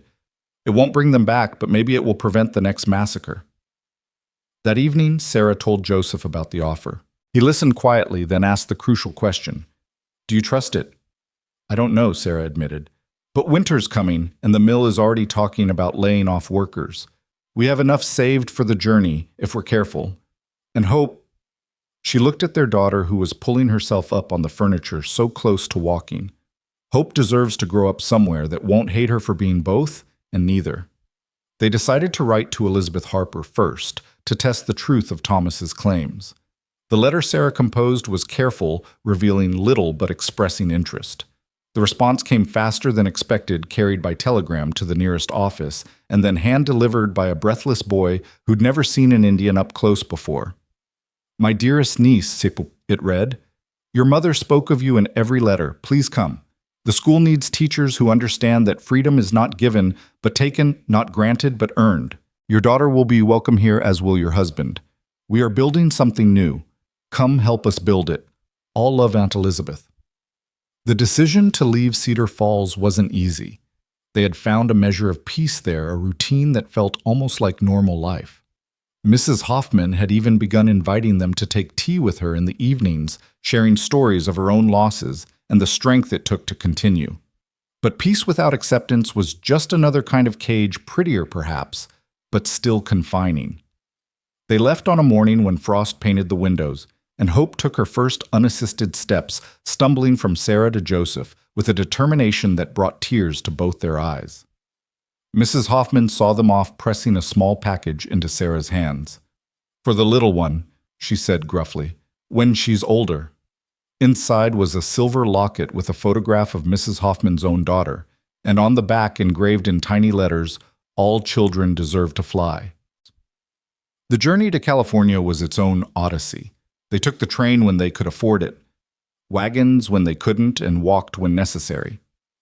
Hope learned to walk properly during that journey, then to run her stubby legs, carrying her toward every new sight with fearless curiosity. She spoke her first word on the train through Kansas, bird, pointing at an eagle circling above the prairie. Her second word a day later was free, though Sarah wasn't sure if she was repeating what she'd heard or somehow understanding what the bird represented. They crossed deserts that reminded Sarah of her first flight into the unknown mountains that made the Badlands seem tame, and finally descended into the California Valley, where Elizabeth Harper's school sat like an oasis of possibility. It was November, the air crisp but not cold, and the trees still held their leaves as if winter was just a suggestion here rather than a threat. Elizabeth Harper looked nothing like Sarah's mother. She was tall where Hannah had been small, robust, where Hannah had been delicate with silver hair that she wore proudly unpinned and eyes that held the same fierce intelligence Sarah remembered in Maria. But when she smiled, Sarah saw her mother's kindness, the gentleness that Ezekiel had tried so hard to destroy. "You look like her," Elizabeth said, embracing Sarah with a warmth that broke through all her careful defenses. "Hannah's strength and something more, your own courage." She turned to Joseph, extending her hand without hesitation. "And you must be the man who helped my niece find her wings." The school was unlike anything Sarah had imagined. A large main building surrounded by smaller cottages, gardens where children of every shade worked side by side, a barn with horses and cattle, and everywhere the sound of languages, mixing English, Spanish, Lakota, Chinese, creating a symphony of human diversity. "We have 43 students," Elizabeth explained as she showed them around. "Orphans mostly, or children whose parents work the fields and ranches. We teach them reading and writing, yes, but also farming crafts, how to think for themselves. We're preparing them for a world that doesn't exist yet, but might someday a world where what you know matters more than what you look like. Sarah watched a group of children playing a Chinese boy teaching a Mexican girl and a white boy some kind of counting game, while a black girl and an Indian boy argued good-naturedly about the rules. Hope toddled toward them without hesitation, and they immediately adjusted their circle to include her. "She'll fit right in," Elizabeth said with satisfaction. "Children don't see differences until we teach them to." Sarah and Joseph were given a cottage on the edge of the property, small but sturdy, with 2 rooms and a garden plot. For the first time since leaving the Lakota camp, they had a home that was truly theirs. Joseph built furniture with the same care he'd once used to construct teepees, while Sarah made curtains and planted herbs that Maria had taught her to use. Teaching was harder than Sarah had expected, but also more rewarding. Her students ranged from 5 to 15, all at different levels, all carrying their own stories of loss and resilience. She taught them to read using stories from many cultures, not just the European fairy tales she'd grown up with, but Lakota legends. Joseph shared Mexican folk tales from the other teachers, African stories from formerly enslaved families, Chinese myths from the railroad workers' children. Joseph taught the older boys woodworking and hunting skills that transcended culture, but he also taught them respect for the land, for each other, for themselves. He had a gift for reaching the angry ones, the boys who'd been told they were worthless too many times to believe otherwise. Perhaps because he understood that anger had felt it himself and had learned to transform it into something useful. Hope grew like a wildflower in this garden of acceptance. She spoke her first sentence in 3 languages, played with children who looked like her and children who didn't, and never learned that she was supposed to be different or less than, or torn between worlds. She was simply Hope, and that was enough. It was during their second spring at the school that Sarah realized she was pregnant again. The knowledge filled her with both joy and terror. Joy at new life, terror at the memory of Hope's early months, the constant running, the hunger, the fear. But this child would be different.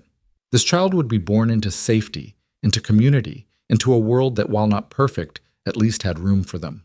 Joseph built a cradle with intricate carvings telling the story of their journey, an eagle in flight, a river and flood stars to navigate by, and at the center, a small bird taking its first flight from the nest. "So they know where they come from," he explained, running his hand over the smooth wood. Elizabeth threw herself into preparing for the birth with the enthusiasm of a grandmother denied too long. She brought in a midwife who had delivered babies of every color and creed, who viewed Sarah's previous pregnancy and flight as evidence of strength rather than scandal. The whole school seemed invested in the coming child. The students made blankets and toys, the other teachers offered advice and remedies, and everyone spoke of the baby as already belonging to their extended chosen family. The labor was easier this time, perhaps because Sarah wasn't exhausted and starving, perhaps because she wasn't afraid. The midwife was skilled. Elizabeth was comforting, and Joseph was allowed to stay, holding her hand and singing Lakota songs that seemed to ease the pain. The baby came with the dawn, as Hope had, but this time to joy rather than flight. A son with Joseph's dark hair and Sarah's stubborn chin, who looked at the world with curious eyes as if asking what adventures it held. "What will you name him?" Elizabeth asked, cleaning the baby with practiced gentleness. Sarah and Joseph looked at each other, a whole conversation in that glance. They had discussed many names, but seeing him, the choice was clear. "Samuel Standing Bull Running Elk," Sarah said, "for the uncle who taught us strength and the warrior who showed us sacrifice." "That's a lot of name for such a small person." Elizabeth laughed. "He'll grow into it," Joseph said confidently. "They always do." Hope was fascinated by her brother patting his head gently and declaring him mine baby to anyone who would listen. She appointed herself his protector, bringing him leaves and flowers, and once memorably a very confused frog that she thought he might like to play with. Life settled into rhythms that felt sustainable rather than desperate. Sarah taught during the days Joseph worked the land and taught the boys, and in the evenings they gathered with the other families for meals that were chaotic and multilingual and full of the kind of laughter that comes from people who have chosen to build something together. There were challenges, of course. The outside world didn't approve of Elizabeth's school of racial mixing of Indian men married to white women of children who didn't know they were supposed to hate each other. There were threats, occasional violence from those who saw their very existence as an affront to the natural order. But there was also strength in numbers in community, in the fierce protection of people who had nowhere else to go, and so would defend this place with everything they had. When night riders came to burn the school, they found armed teachers and students ready to defend their home. When the state tried to shut them down, Elizabeth had lawyers and supporters in San Francisco who fought back. When individual families were threatened, the whole community responded. It was during Samuel's second winter that a letter arrived that would test everything they'd built. It was from Thomas writing from prison in Nebraska. He had indeed returned to Redemption Creek, had told the truth about the massacre, about Ezekiel's role in it, about the inheritance and the murders committed for greed. The town had turned on Ezekiel, the federal marshals had investigated, and Sarah's father had been arrested for conspiracy to commit murder. "He's asking for you," Thomas wrote. "He's dying, the cancer is eating him from the inside. He wants to see you before the end. I know you owe him nothing, but I thought you should know. You get to choose as you always should have." Sarah read the letter 3 times, then handed it to Joseph. He read it once and set it aside. "What do you want to do?" "I don't know," Sarah admitted. She looked at her children, Hope playing with blocks, teaching Samuel colors, in the mixed language she'd created from all the ones she heard Samuel laughing at everything his sister did. "Part of me wants him to die alone, knowing that his cruelty cost him everything. But part of me—" She paused, searching for words. "Part of me wants to show him what he could never break." They went as a family, taking the train through landscapes Sarah remembered from her flight.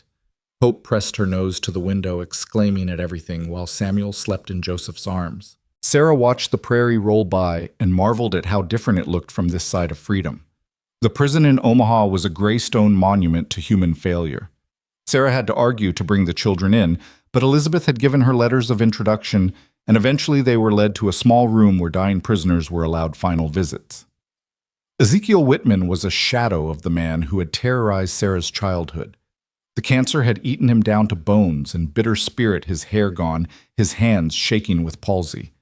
But his eyes were the same cold, calculating, unrepentant. "So," he said, his voice a rasp, "you came." "I came," Sarah agreed, sitting across from him with Samuel in her arms and Hope hiding behind her skirts. "Though I'm not sure why." "To gloat," her father suggested. "To see me brought low." "No," Sarah said, and found it was true. "I came to show you what you missed." She lifted Samuel so Ezekiel could see him clearly. "This is your grandson, Samuel Standing Bull Running Elk. He's strong and healthy and will grow up knowing he's loved." She touched Hope's head. "And this is Hope, your granddaughter. She speaks 3 languages, can count to 20, and has never once been hit in anger." Ezekiel's face twisted. "Half-breeds, abominations." "Children," Sarah corrected, "just children, who will grow up free, who will choose their own paths, who will know that love doesn't require pain." "You've destroyed our bloodline," Ezekiel said, "polluted it." Joseph spoke for the first time. "We've strengthened it. Your grandchildren carry the blood of survivors, of warriors, of people who refuse to break. They'll be stronger than you ever were because they'll know how to love without possessing, to lead without dominating, to be strong without being cruel." Ezekiel turned his face away. "Get out. You're no daughter of mine." Sarah stood adjusting Samuel in her arms. "I never was. I was Mother's daughter, and she would be proud of who I've become." She paused at the door. "Goodbye, Father. I forgive you not for your sake, but for mine. I won't carry your poison into my children's lives." They left him there alone with his hatred and his cancer, and Sarah never looked back. She heard later that he died 2 days after their visit, cursing her name with his last breath. She felt nothing, not satisfaction, not sorrow, just a closing of a chapter that had gone on too long. The journey back to California was different. Hope had questions about the angry man, and Sarah answered them honestly but gently. "Some people choose to be mean," she explained, "but we choose to be kind. That's what makes us different." "Was he your papa?" Hope asked. "He was the man who raised me," Sarah said carefully. "But family is more than blood. Family is the people who love you right." "Like Aunt Elizabeth and all the teachers and all our friends?" Hope asked. "Exactly like that," Sarah confirmed. They returned to find the school thriving. Elizabeth had secured funding from progressive sponsors in San Francisco, and they were building a new dormitory for older students. The garden had expanded, and there were plans for a library. Most importantly, other schools were beginning to follow their model, creating spaces where children of all backgrounds could learn together. Sarah threw herself back into teaching with renewed purpose. She developed a curriculum that drew from many cultures, teaching history, that included all people's contributions, literature that went beyond European classics, mathematics, that showed how different civilizations had contributed to human knowledge. Joseph became the unofficial head of security for the school, training the older boys and some of the girls in self-defense, not to create fighters, but to create young people who knew they had the right to defend themselves and others. He also started teaching traditional Lakota ceremonies to any who wanted to learn, keeping alive the traditions that the government schools were trying to erase. Hope and Samuel grew like weeds in sunshine. Hope showed an early aptitude for languages, switching between them, with ease often translating for newer students who didn't speak English yet. Samuel, even as a toddler, showed Joseph's gift with his hands, building elaborate structures with blocks and sticks, creating things that shouldn't have been possible for someone so young. It was a warm September evening when Sarah realized they had achieved something she'd never dared dream of: normalcy. She was sitting on their cottage porch, watching Joseph teach Samuel to whittle, while Hope read aloud from a book, switching languages mid-sentence just to make her brother laugh. Other families were scattered around the grounds, the evening air filled with cooking smells and conversation and children's laughter. "This is what Maria dreamed of," Joseph said quietly, following her gaze. "A place where we could just live." Sarah reached for his hand, their fingers intertwining with the ease of long practice. "Do you think she knows that we made it?" "I think she knows," Joseph said. "I think they all know, Maria Standing Bull, your mother. They're in every child who learns here, every seed we plant, every day we choose to build rather than destroy." That night, after the children were asleep, Sarah and Joseph stood outside looking at the stars. The same stars that had witnessed her flight from Redemption Creek, their meeting, Hope's birth, all the loss and struggle and triumph that had brought them here. "No regrets?" Joseph asked, pulling her close. Sarah thought of all the paths not taken, the easier choices she could have made. She could have married Jeremiah and lived a life of quiet desperation. She could have given up during that first terrible flight. She could have chosen safety over freedom at any of a dozen moments. "No regrets," she said firmly. "Every choice brought us here." A month later, Elizabeth called a meeting of all the teachers and older students. She had news from the state capital. California was considering legislation that would make integrated education illegal, that would force schools like theirs to close or segregate. "We'll fight," Elizabeth said, her elderly frame still radiating the strength that had built this place. "We'll use every legal means, every connection, every argument, but we must also prepare for the possibility that we'll lose." The room erupted in discussion, fear, anger, determination. Sarah felt the old familiar tightness in her chest, the feeling of walls closing in, of freedom being threatened yet again. But then Hope stood up, all of 7 years old, but with a presence that commanded attention. "If they close our school, we'll make another one. If they close that, we'll make another. They can't close our minds or our hearts." The room fell silent, then burst into applause. Elizabeth wiped tears from her eyes. "Out of the mouths of babes," she murmured. They fought the legislation with everything they had. Letters were written, petitions signed, delegations sent to Sacramento. Sarah even testified before a legislative committee, telling her story, explaining how education that embraced all cultures had saved not just her, but her children, had created citizens who could bridge divides rather than deepen them. She stood before those stern-faced men in their dark suits and spoke truth to power one more time. "You fear what we're creating because it proves your lies wrong. We're proving that people of different races can learn together, live together, thrive together. We're proving that the divisions you enforce are choices, not natural law. And yes, that should frighten you, because once children learn they can fly together, they won't accept cages anymore." The legislation failed by 3 votes. Not a victory so much as a reprieve. But they would take it. The school would continue, the children would keep learning, and slowly, gradually, the world might change. That spring, Sarah discovered she was pregnant again. This child she thought would be born into a world slightly better than the one Hope had entered, slightly more accepting than the one Samuel knew. Progress measured in inches rather than miles, but progress nonetheless. The pregnancy was difficult. Sarah was older now, worn by years of struggle, but she was surrounded by support. Elizabeth fussed over her like a mother hen, the other teachers took over her classes when needed, and the students competed to help with Hope and Samuel. The baby came during a thunderstorm that reminded Sarah of the night she'd fled Redemption Creek. But this time, she labored in a clean bed surrounded by skilled help and loving family. This time Joseph could hold her hand without fear of being sent away. This time Hope and Samuel waited just outside ready to meet their new sibling. It was another daughter, tiny but fierce, who announced her arrival with a cry that could probably be heard in the next county. She had Sarah's red hair, a surprise throwback to some Irish ancestor, and Joseph's high cheekbones. But mostly she looked like herself, new and unique and ready to take on the world. "What shall we name this one?" Joseph asked, cradling the baby with the practiced ease of an experienced father. Sarah thought of all they'd been through, all they'd overcome, all they still faced.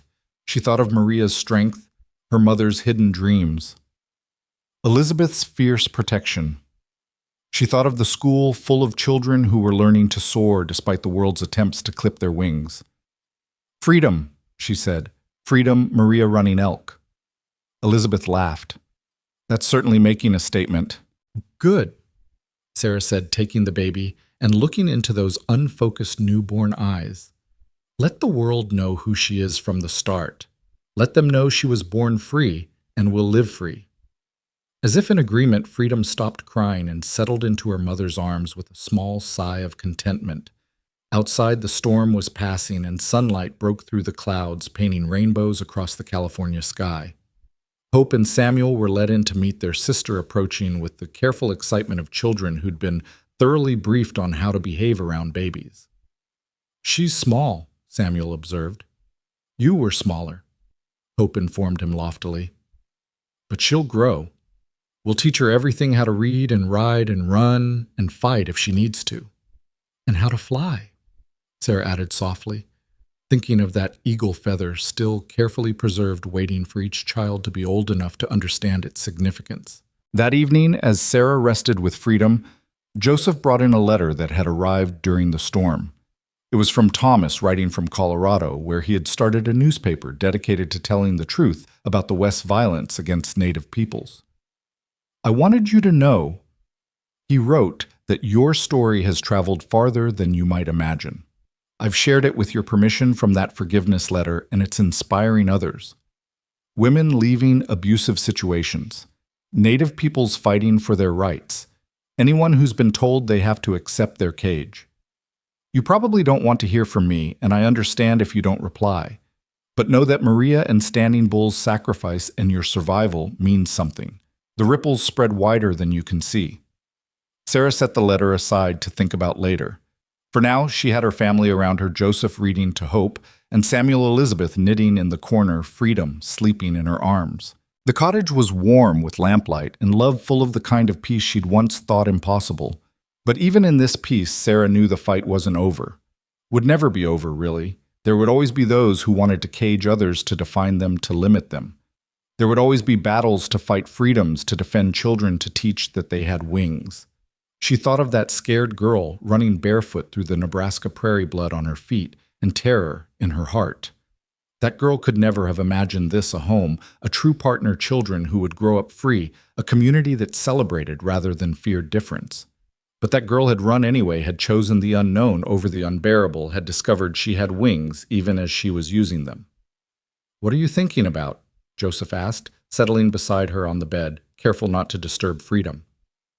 "How far we've flown," Sarah said, "and how much farther there is to go." "Are you tired?" he asked, concern in his voice. Sarah considered the question. She was tired, bone-deep weary from years of struggle. But she was also energized by purpose, by the knowledge that every day they survived and thrived was a victory. Every child they taught was a seed of change. Every choice they made to love rather than hate was resistance. "I'm tired," she admitted, "but I'm not done. Not nearly done." Joseph smiled and kissed her forehead. "Good, because I think Freedom here is going to keep us busy." As if in response, the baby stirred, opening her eyes to look at the world she'd been born into. Sarah saw in those eyes the same fierce spirit that had carried her through her darkest moments, the same refusal to accept limitations that had driven her from her father's house. "Hello, little warrior," she whispered. "Welcome to your battlefield. It's not the one we would have chosen for you, but it's the one we have. And we're going to teach you to fight with love instead of hate, with truth instead of lies, with wings instead of weapons." Freedom yawned, unimpressed by her mother's philosophy, and went back to sleep. But Sarah knew that someday this child and her siblings would understand. They would know their history, not the sanitized version that textbooks would tell, but the real story of struggle and triumph, of choosing love over fear, of building bridges where others built walls. The sun set over the California hills, painting the sky in shades of gold and rose. Somewhere an eagle cried that sound that had followed Sarah from the prairie to the mountains to this valley, where they were building something new. It was the sound of freedom, of refusal to be tamed, of the wild spirit that lived in everyone if they could just find the courage to let it fly. Sarah adjusted freedom in her arms and closed her eyes. Not to sleep, but to remember Maria's teachings. Standing Bull's sacrifice, her mother's hidden strength, the Lakota band that had shown her what family could be. They were all here in this room, in these children, in this life she and Joseph had built from the ashes of everything they'd lost. "Thank you," she whispered to those spirits, to the universe that had tested her and found her strong enough, to the eagle that had dropped its feather and changed her life. Tomorrow would bring new challenges. The fight for the school would continue. Her children would face discrimination and hatred. The world would try to tell them they didn't belong anywhere, that their mixed blood made them less than whole. But tonight in this cottage, on the edge of possibility, surrounded by love and determination and the stubborn refusal to accept cages, they were complete. They were family. They were free. And somewhere in the gathering darkness carried on the wind that had once brought her terror, but now brought peace. Sarah heard it, the sound of wings. Not just her own anymore, but a whole flock rising together, refusing to be grounded, heading always toward the horizon where freedom lived just out of reach, but never out of sight. Word count 9,456 words.